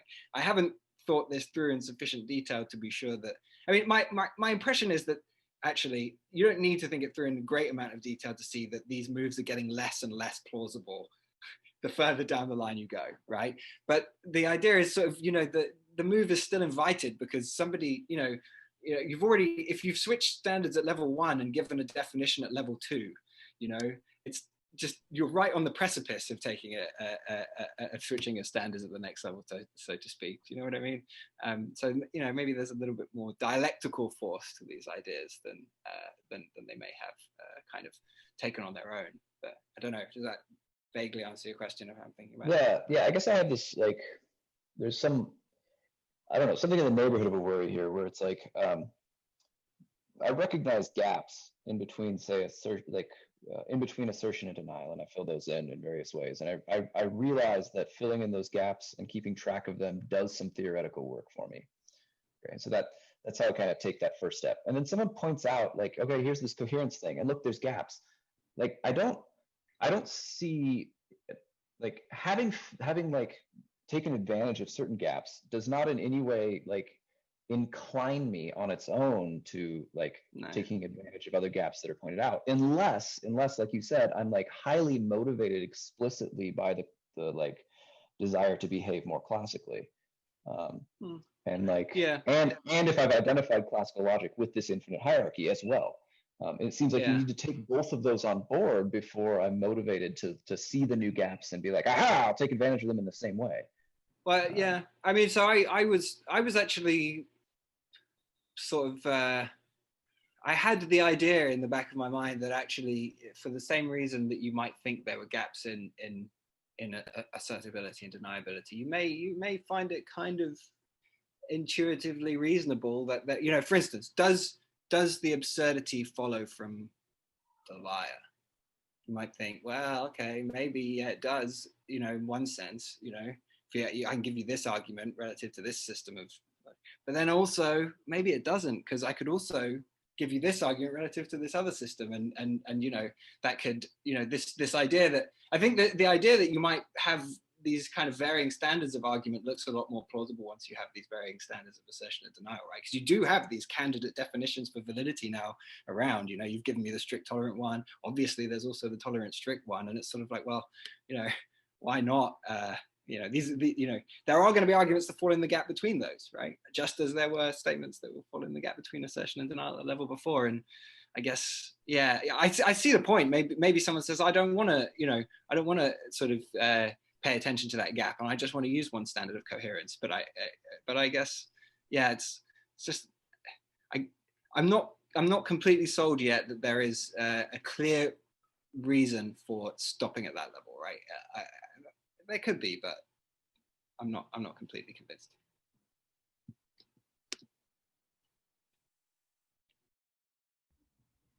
Okay, Dave, why don't you ask your question? So this is to Fede in particular, and it's about sort of tying together two ideas from your section and sort of wondering what you think about this. So through the sort of first chunk of your talk, through the bulk of your talk, I found myself kind of wondering about, the sort of different notions of obedience or obedience-like things that are in the area, right? So you offered, I think in particular, two potential notions of this kind of mixed obedience, right? Where we say, okay, if we're thinking about ST omega, we want to think about, does it obey this particular meta inference at whatever level, right? We want to ask about, okay, either the question is, does it,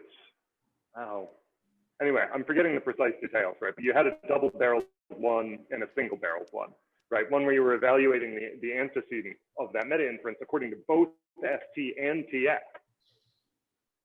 And another where you were evaluating it just according to one of those. All these perfectly good notions, of course, right? Interesting to see how they play out, interesting to see which way they go. And the differences between these different notions. But I wanted to connect that, or I guess ask you to connect it, to the very close of your talk, where you were talking about, right, complex epistemic states and the representation of these complex epistemic states in higher and higher meta-inferences. I was wondering, do you think there's something, these different notions of obedience that you're looking at obviously translate via that interpretation into constraints on epistemic states of more and less complexity. And I have to say the complexity is just a little daunting for me to think my way through on the fly. Do you have thoughts about oh, here's this interesting epistemic notion that we can see connected to this particular notion of obedience. You know, here's, and in particular, I guess I'm curious about the sort of double-barreled notion of obedience and sort of what it's for, what the two barrels are doing there. I mean, in the special case of CSST or ST-related things, right, not much, because being CES valid implies being ST valid. But, you know, you could generalize these ideas into situations where that's not so. So, like, yeah, what's the double-barreled thing doing is really part of my question, but I'm particularly curious in connection with your interpretation at the end in terms of complex epistemic states. So it's not a terribly well-formed question, but I'd be really curious to hear what you have to say about that family of things. So, so in the case of the mixed obedience, the two conditions are doing two different stuff. One is expressing the idea that the premise is valid in the theory, and the other is expressing the idea that the premises are valid according to the premise standard. And I'm not being able to connect the two stuff that you said. Regarding the second stuff, I guess that if you don't have labels, if you don't add labels, it would be hard to express in the theory this mixed obedience criterion. So in order to be able to express in the theory, you need to put labels, because otherwise you won't be able to do that. Am I answering your question or no? Yeah, I mean, even, well, I guess maybe just to pull back to the first bit, right? So I see, right, that one of these barrels in the antecedent expresses being a theorem of the theory, and the other expresses being valid according to this other standard. Why both? Right. I mean, and you know, it's a perfectly clear formal definition. So it's not like, oh, you need to justify having defined it. Hey, you defined a thing. Great. There it is. It's a thing. But I'm right. So this is not an objection at all. I'm actually curious about your motivation, right? The why here is the question about your own reasons and motivations. Why did you define that thing rather than any of the number of other things you could have defined? Yeah, in order to represent an accurate epistemic transitions, an accurate inference, you just need that if a meta-inference is valid in TSST, and every premise is valid according to TS, then you have a guarantee that the conclusion will be valid according to ST.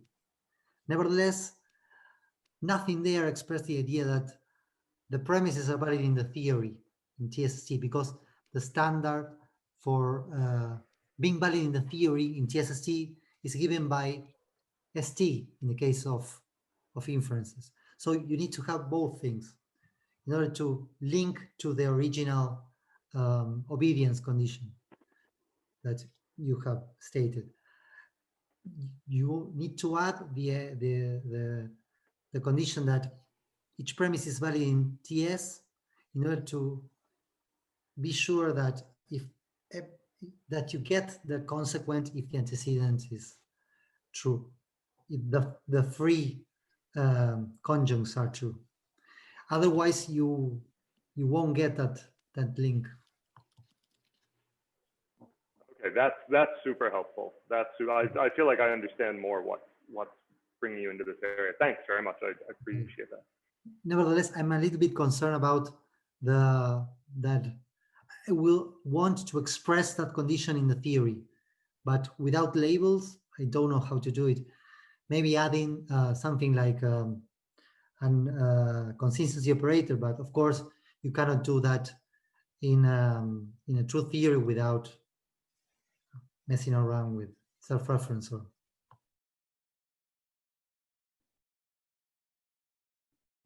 Well, you can just ask your question now too, Federico. Yeah, I have a question for Chris, which is receiving most of the questions. So you mentioned that the regress never stops.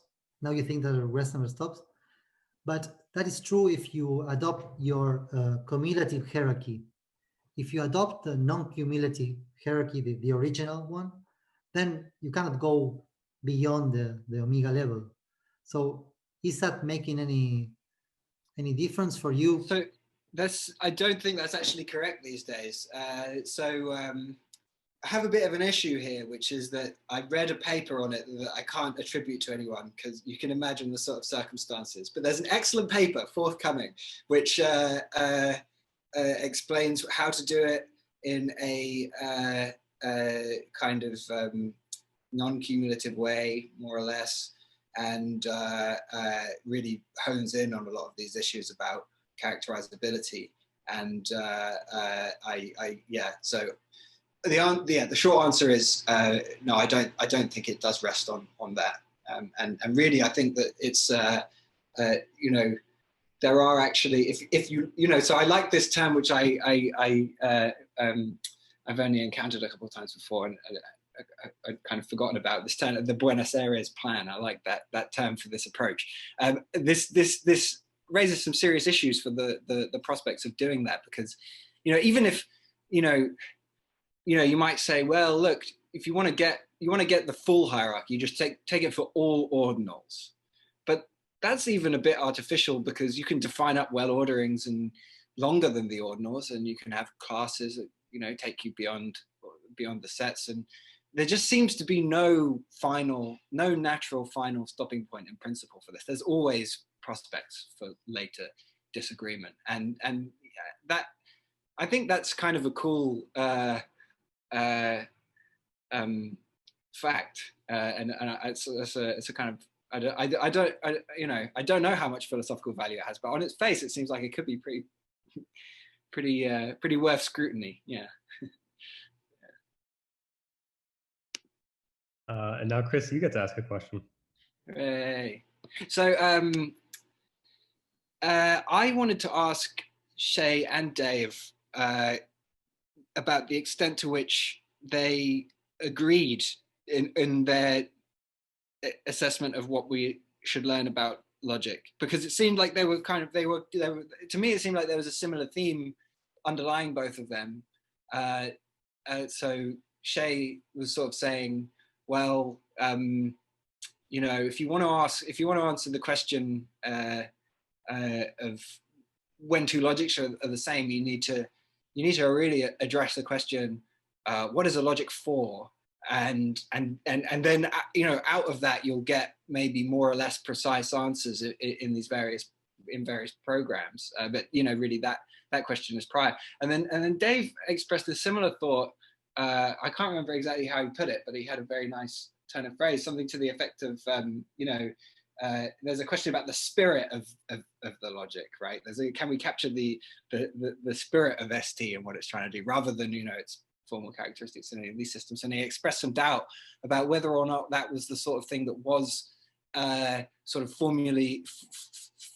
formalizable, right? Maybe that's the sort of thing that's kind of too nebulous to really pin down. And so that latter thought was maybe absent from what Shay was saying. I was wondering, to what extent do you guys think you're on the same page about what we should take away from about what logics are from these hierarchies? I have the same question for Shay. Yeah. I think one of the things that Dave did was spin a lot of, I do think we had a lot of agreement, but Dave did an admirable job of making it much more positive and uplifting. So where I was, I would say things along the lines of it's not entirely clear what we're getting from this hierarchy. Dave looked at it and said it opened up a lot of space where we can investigate for new things that might do cool stuff for us. And I thought that was a very positive look at the whole thing. Yeah, so I don't know, Dave, maybe you can say words that would take us in a productive direction here. Yeah, it was probably not clear from my 15-minute slaughter. I worry that it wasn't clear, but I love this stuff, right? The last two papers I wrote are directly on this, and the next one is too. This stuff is fantastic. Yeah, I did not feel like I was giving the sunny side version of the thing in my 15 minutes.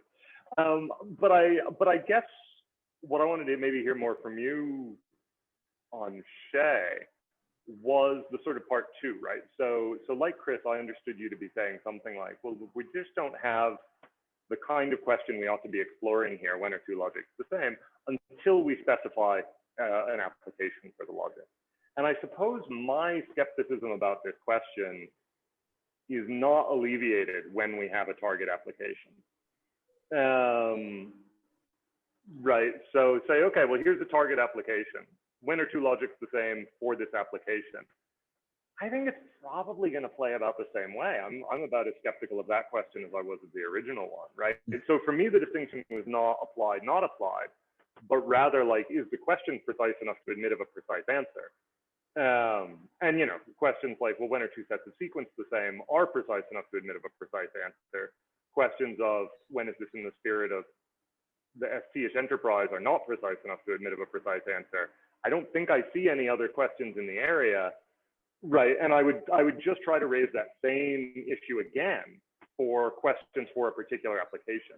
So it seemed to me like there might be some daylight between us there, if there is daylight between us. And I was wondering, just what do you think about that? Do you really think we get a answerable question by specifying an application? And if so, how? Right. I think we frequently get an answerable question once we are explicit about the way in which we're modeling things and what we're after. So if I say something like, look, I'm interested in norms governing assertion and denial. The way I'm going to model those norms is as follows, right? They are the turnstile in this system. Then where the logic shows up is done. We've got the answer. There's no question. Like the norms are modeled by the turnstile here. That's where the logic is. You have to tell me what's going on with the turnstile. And so I think that like, okay, so it sounds like, go ahead. It sounds like the kinds of applications that you have in mind under this heading are like applications that are precise enough. So like your distinction actually might be pretty similar to my distinction. Okay, so maybe, yeah, maybe we do just in which case, once they're precise enough, they are in fact precise enough. Yeah. So but I do think that on that what you're pointing out here, that like very frequently the goals we're after are not amenable to that level of precision. I think that's important, and I hadn't thought of that. So that's really a useful thing to have pointed out. Yeah, I mean, for me, that's just about like, you know, when I first saw ST, I was in Paul, who left, had to go to bed. Paul was one who introduced me to ST, right? And it was for value back then. And so, you know, there's definitely something continuous between ST then and ST as we know it now. But like, right. Wow, they're not the same system. You know, and you couldn't get non-transitivity in 2-element or 1-element domains. And like, you know, whereas Netland, you know, there was all kinds of stuff going on then that's not there now, but there's obviously some continuity, right? But it's just kind of like historical or spiritual continuity rather than, well, informal continuity, but not formal, not the kind you would capture in an equivalence relation. Right. Yeah. So, Chris, did we answer your question? Yeah. All right. Shay, you have a comment. Oh, yeah. So this was just continuing a response to Fede's question that he asked me earlier about, or like you pointed out, if you read the my short version as a conditional, it still works. My worry is, so I presented this as a story about modal logic, but exactly the same thing happens for quantifiers, right? So you have two ways of reading quantification. You can read, and Chris pointed this out to me a week or two ago. You can read quantifiers either like point-wise, where you already have a variable assignment, or model-wise, where you vary across all the variable assignments. And the exact same, modulo the fact that you replace boxes with universals, the same problem shows up. And it feels a lot harder to me to say, so I'm tempted by the move to say that, look, there's something special about propositional logic that doesn't generalize the modal case I'm tempted by that move that you made, and I'm less tempted by it in the case of quantifiers. I know folks who are tempted by it in the case of quantifiers, but I find it more likely that there's a difference in the modal case that's driving it than I do that there's a difference in the quantifier case that would drive that. Did that make sense? Yes, I was wondering about which is the example in first order logic that. So let's see here. So you can go. What are we going to lose point-wise? Like what I called point-wise local validity. You're going to lose. It'd be universal generalization, right? And then it's still going to be the deduction theorem for the model-wise local validity that you lose. And you're going to want both of those, I feel like. Actually, I think it's even worse with quantification, because I think you even lose instantiation on the pointwise one as well, because you don't necessarily have. Oh no, it's substitution of variables. Change of variables is going to go. Change of variables, right. Yeah. So I don't know. It feels to me like I'm tempted by the move to switch to the conditional and then say the antecedent's falsified, so that's just not the right standard when you look at the modal case. But I'm less tempted by that move in the quantifier case, because it's hard to see why it would be the right standard in the propositional case and the wrong standard in the first order case. To stick with local validity. Where's the Humberstone reference? What was that, Chris? What's the Humberstone reference? It's this paper in a volume on Tim Smiley. So that's it's a beautiful paper, like most of Lloyd's papers are.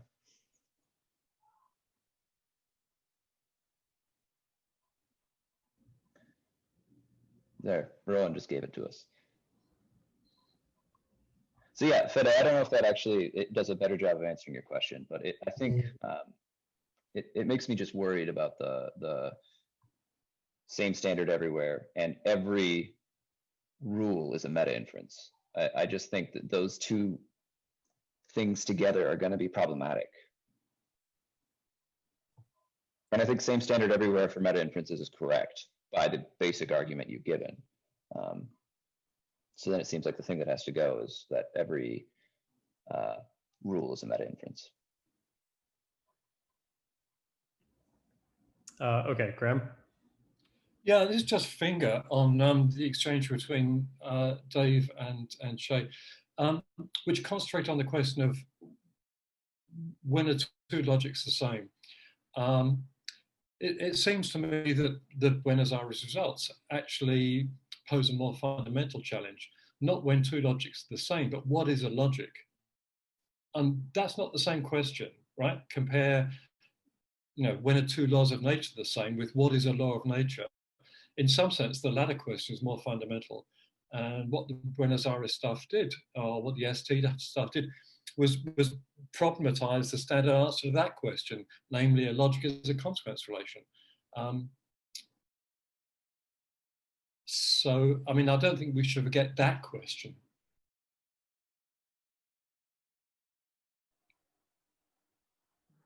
Yeah, I mean, I think I probably would want to say all the same things about that question. I agree it's a distinct question. But I think I would probably want to say all the same things about it. That, like, I mean, modal logicians are still running around calling logic sets of sentences. Seems to be working fine for them. I don't think they're wrong.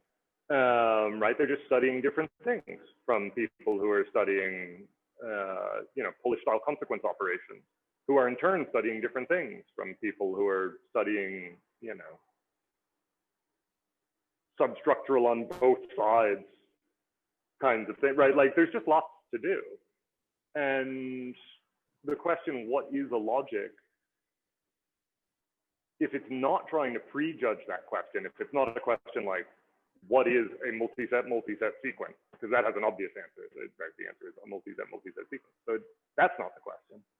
So the question, what is a logic, sounds to me like it's one of these questions that probably is not going to admit of a formal answer.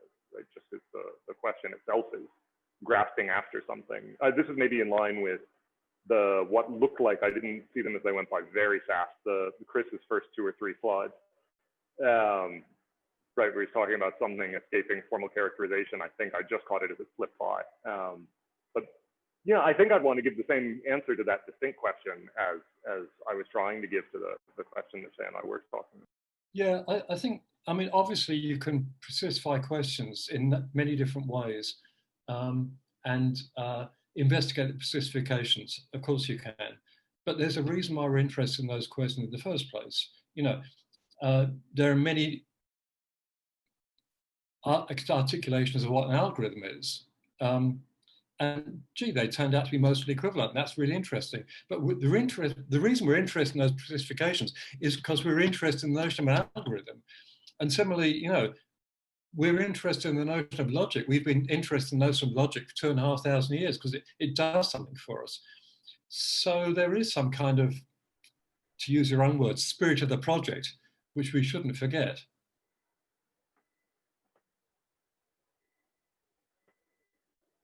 Yeah, have we really been interested in the question of what is a logic for thousands of years, or have we been Well, interested I in haven't things like? but Well, no. But I mean, but aren't the questions more like, you know, what are correct inferences? You know, what are more, you know, the sorts of questions that have come up in a whole mess of different contexts, and logic has formed only one family of answers to. Sure, that's right, and there are reasons why we're interested in those questions too. Yeah, totally. But those aren't the question, what is a logic?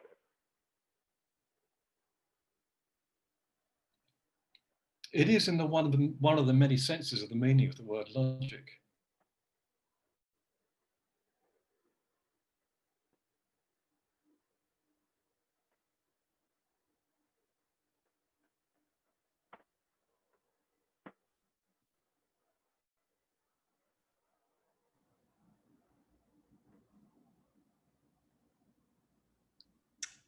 Do you want to? I mean, now we're trying to individuate questions, and I don't know. Okay, fair enough.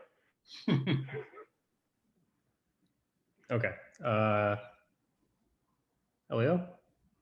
Yes, there is still time. I just wanted to point out that the natural continuation of this debate would be like, well, at least we know like that there is this pressing question, which is what is classical logic in the end? If we continue with this, but I guess that there is also like some questions can be posed like in a very formal way. For example, I mean, the way I usually think about ST stuff is more like kind of the Schutte style or Girard style. So we take out cat in a strong sense from our logic and see what happens, or we take our sequence calculus and we try to expand it in a way such that nothing explodes with a liar kind or a third value constant, right? A middle constant that behaves like lambda, then lambda switches sides without adding any negation, and so on and so forth. And for example, I mean, like this question can be reframed, for example, in the setting of ST. How can we get the most out of removing cat, right? Adding this constant and making things like work for our everyday use of logic, which is usually with cat instead of without cat. So for example, in arithmetic and so on and so forth. So I'm not sure about what they've said that all these problems are like a kind of McGuffin. I think like that there are, I think that you can specify pretty easily. Or for example, another question would be like, okay, this ST phenomena, fine. There are many ways to call it, but there are some ways, like for example, the way to recover ST with intuitionistic logic and dual intuitionistic logic. And S4 and this kind of stuff.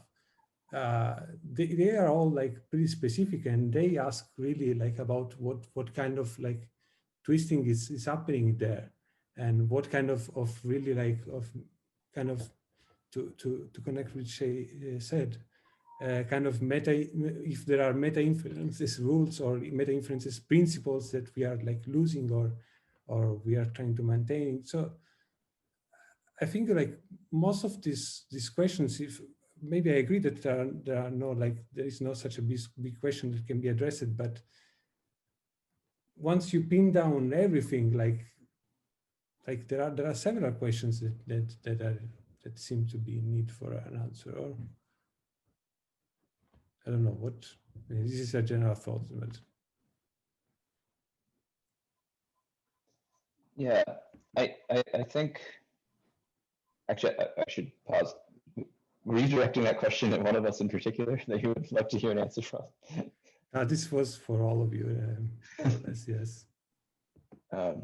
Yeah, I think, I mean, this raises a worry that was sort of in the background of some of my comments, is that I don't know how to pin things down concretely enough, like you're suggesting, that like you want to start pinning these things down concretely in layers. I don't know how to do that, and I don't see a recursive procedure for doing so that would take me like all the way out the hierarchy.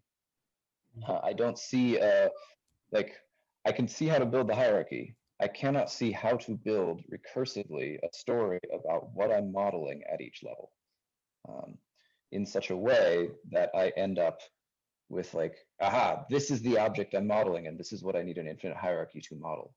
And that, I think, so my internet's not super stable right now, so I may have missed part of your comments, but I feel like that was an on-target response, maybe. Or at least it was on target to the parts that I heard.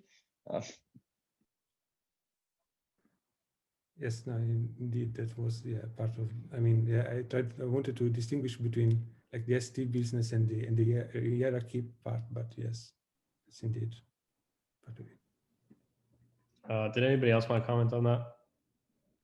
Well, I just quickly would like to say that I think you're completely right. I mean, or at least when you put it in terms of what individuates classical logic, the question seems sharper to me and slightly more urgent, right? Or at least maybe not urgent, but like something it would be really nice to have an answer to, and that's maybe been problematized here somewhat. Whereas just, this much more general question of what is a logic in general, maybe that's a bit of a red herring here. So I agree with you in that part of your comment.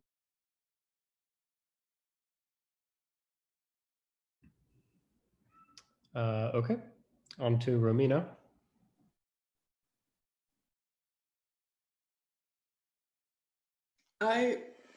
It's related to what Graham asked. He said that he sees this work as raising the question about something like the nature of logic or what's logic. And they were saying before that he thinks that probably that question is not going to have a formal answer, or it's not what he's looking for. And I actually took Shay to be arguing that it raises that question about the nature of logic, and that pointing to an answer suggesting that it's not going to be it's not going to be formal, that it is philosophy.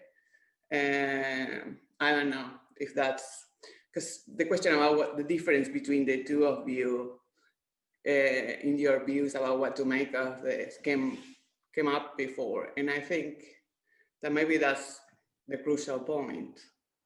And maybe David's not that interested in the big question, or it doesn't think that needs to be answered. And I take Shay to be saying that it does. Yeah, I mean, maybe to we're among friends here. I feel like I can speak candidly. It's not just that I'm not interested in that big question. I am pretty suspicious of it. But I took a lot of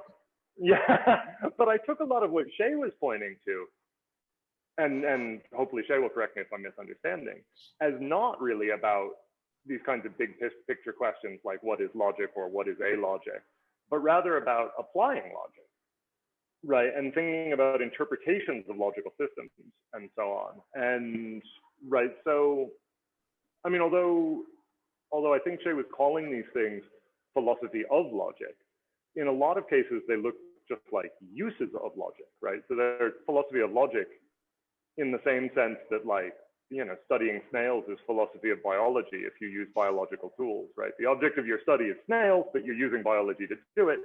We wouldn't normally call that philosophy of biology. Similarly, if the object of your study is language or epistemology or metaphysics, but you're using logic to do it, we wouldn't normally call that philosophy of logic, I wouldn't think. Right, it's when the object of your study is logic that you get to these sort of bigger picture questions. And at least that's when I start to become skeptical. But these smaller applications seem great and wonderful. I don't know if I'm mischaracterizing Shay though. Yeah. So I want to so check in here and also check back in with you, Romina, to see was that on point at all? I'm sorry, I woke up very early today. I'm a little. I took Shay to be saying something thicker than that, but maybe I misinterpreted him. I would love to somehow thread the needle here so that I've made both of you happy. I don't know if I'll do that. That works. Nobody's happy when you do that. So I think what I meant by philosophy of logic here was some like this explicit statement of what you're modeling and how the modeling is going, right? So something like, look, I take myself to be modeling norms governing assertion and denial, just to stick with the example that's in the air, and I take the modeling to be going like this. And so where you actually do the specify what you're doing, what you take the thing you're calling a logic, what you take it to be doing, and how you take it to be doing it. And what I was trying to say was that like doing that job is always going to be crucial, and you're going to have to do it before you say anything intelligent about whether two things are the same logic. Like you have to go ahead and spell out what you're going to be using these things for. And if you don't do that, you're going to run into like there will be, I mean, so like you open yourself up to the kind of like needing to patch and patch and patch and patch and patch and patch that we've seen.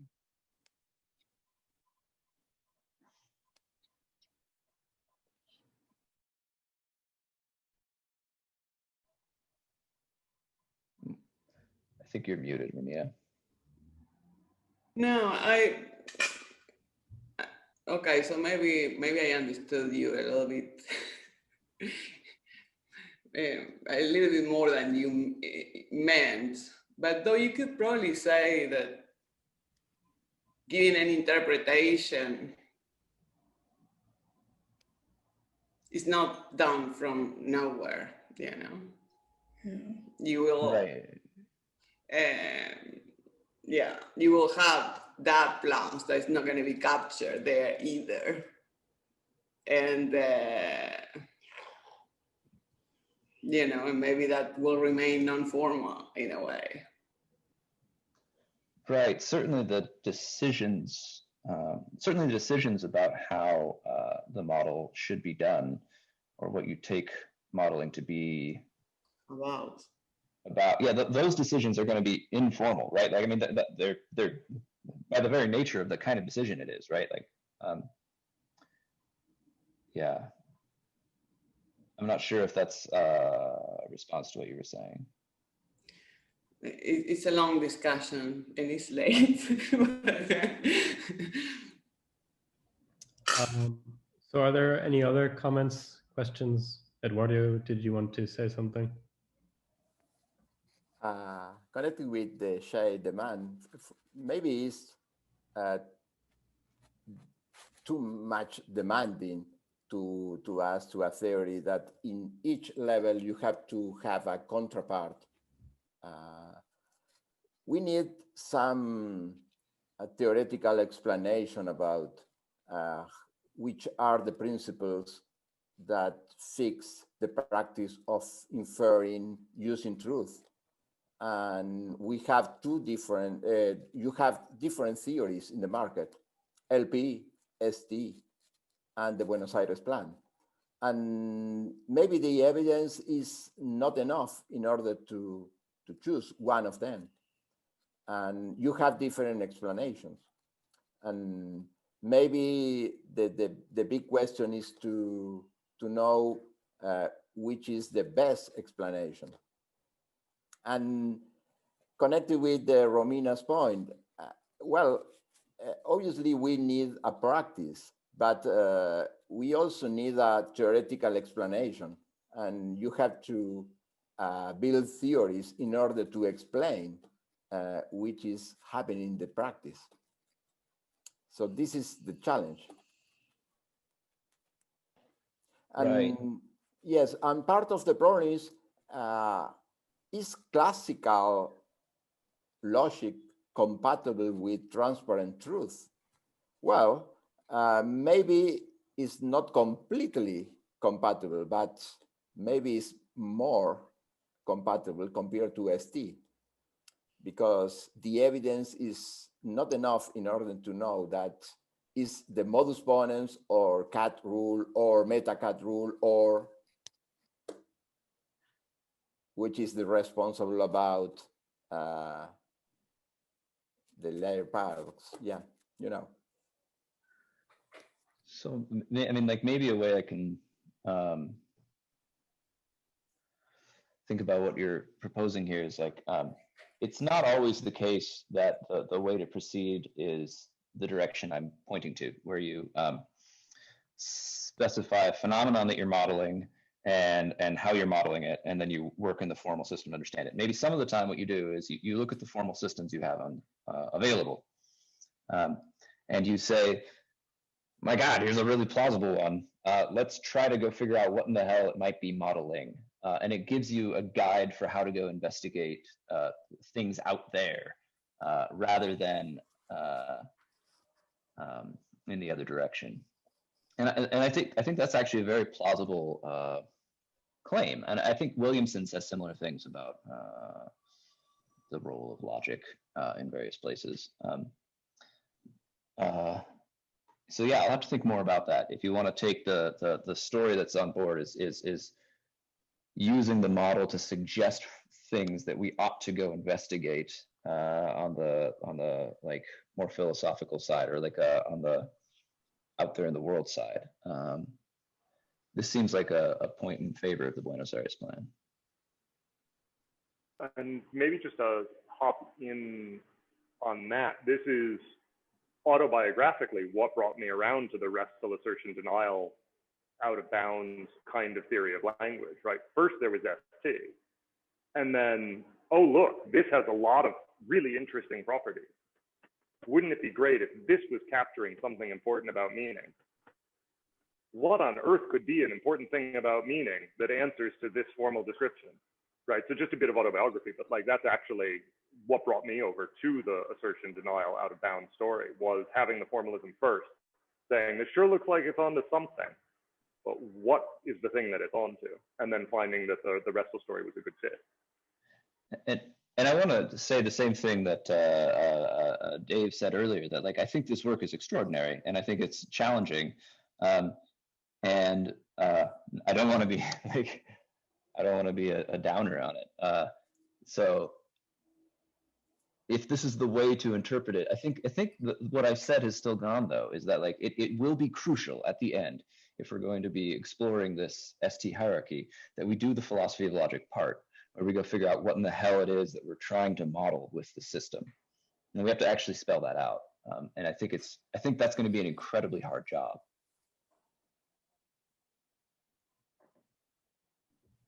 Chris, did you want to add something on that point? Sort of, but actually it's getting on, and now I think about it, I might be derailing the discussion a little bit. So maybe I'll just ask Dave this in private sometime. Okay, well then if nobody objects, I think I will give the last question to Noah. Okay, I'm not sure this is great, but it might be kind of on the topic at the moment. It seems like after hearing all you guys talk, and thank you all for your discussion, that I'm trying to understand more and more about even the philosophical concepts of strictness and tolerance, and this hierarchy that you're constructing out of them. In some sense, I know the formal definitions and what they're doing in terms of the logic, but they seem to really be playing some sort of conceptual role to all of you. And I see this whole discussion of, it was like, well, we're going to open Pandora's box, or we're going to not close Pandora's box, and that's going to let a little bit of incoherence out, not let a little bit of incoherence out.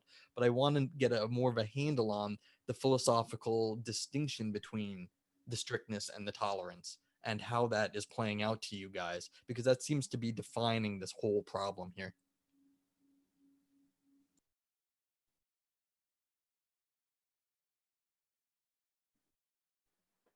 I mean, maybe I'll dive in and offer some picture, because this is something I've given a bit of thought to anyway. I mean, a lot of it here's one way to look at it anyway. And this is, I think, yes, Paul has left, so I can get away with this. You may see Paul dropped earlier in chat a very, very different way of understanding the strict tolerance idea.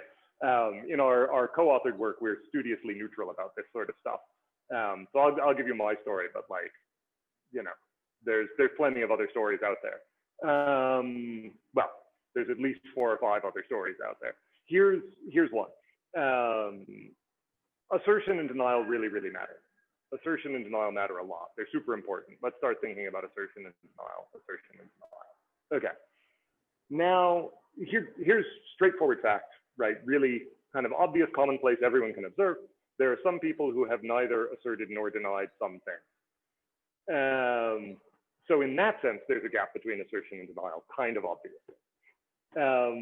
The controversial questions, I take it, come when you start looking at these coherence properties of collections of speech acts, and you ask, okay, suppose something is undeniable for someone. That is, I've made some collection of speech acts such that if I were to now go on to deny that thing, the total collection I've made would be incoherent. Suppose something's undeniable for me in that sense. Does it follow that that thing is assertable for me in the sense that if I go on to assert that thing, if I'm already coherent, I will remain coherent? Question. Some people think yes, some people think no. If you think no, right, so now you think there can be double binds. I can be in a situation where I cannot coherently deny something, and also I cannot coherently assert it, even though so far I'm fully coherent, right? I haven't myself yet done anything incoherent yet. I've just painted myself into a corner with regard to this particular thing, maybe the liar paradox, or maybe a borderline case of vague predicate where I've made enough other pronouncements about the vague predicate, so I have no good options left for this thing in the middle, that kind of thing. So now, well, what do you do when you painted yourself into a corner like that? One option would be to say, absolutely nothing, just shut up. Don't assert anything, don't deny anything. You know, maybe ascend to a meta level, right? But for the love of God, don't say anything about the thing you painted yourself into a corner with regard to, right? A kind of quietism. Another option is to say, there's this other thing you can do. You can't assert it, but you can tolerantly assert it. Tolerant assertion is and you might call the original sort of assertion, strict assertion to distinguish it, but like these are 2 distinct speech acts, right? And what is tolerant assertion? Well, it's incompatible with denial, but it's otherwise weaker than assertion. So that's one picture of the relationship between strict and tolerant, right? Is tolerant assertion and denial are giving you these things to do when you're would otherwise have no informative speech acts to make. But like I said, there's plenty of other stories out there, right? That's one. All right, thank you. I'll let it go because that started to get even more looming questions in my head what your response was, and I think that's enough. Thank you, though. All right. Well, let's thank all of our speakers again. It's been... Thank you. Thank you.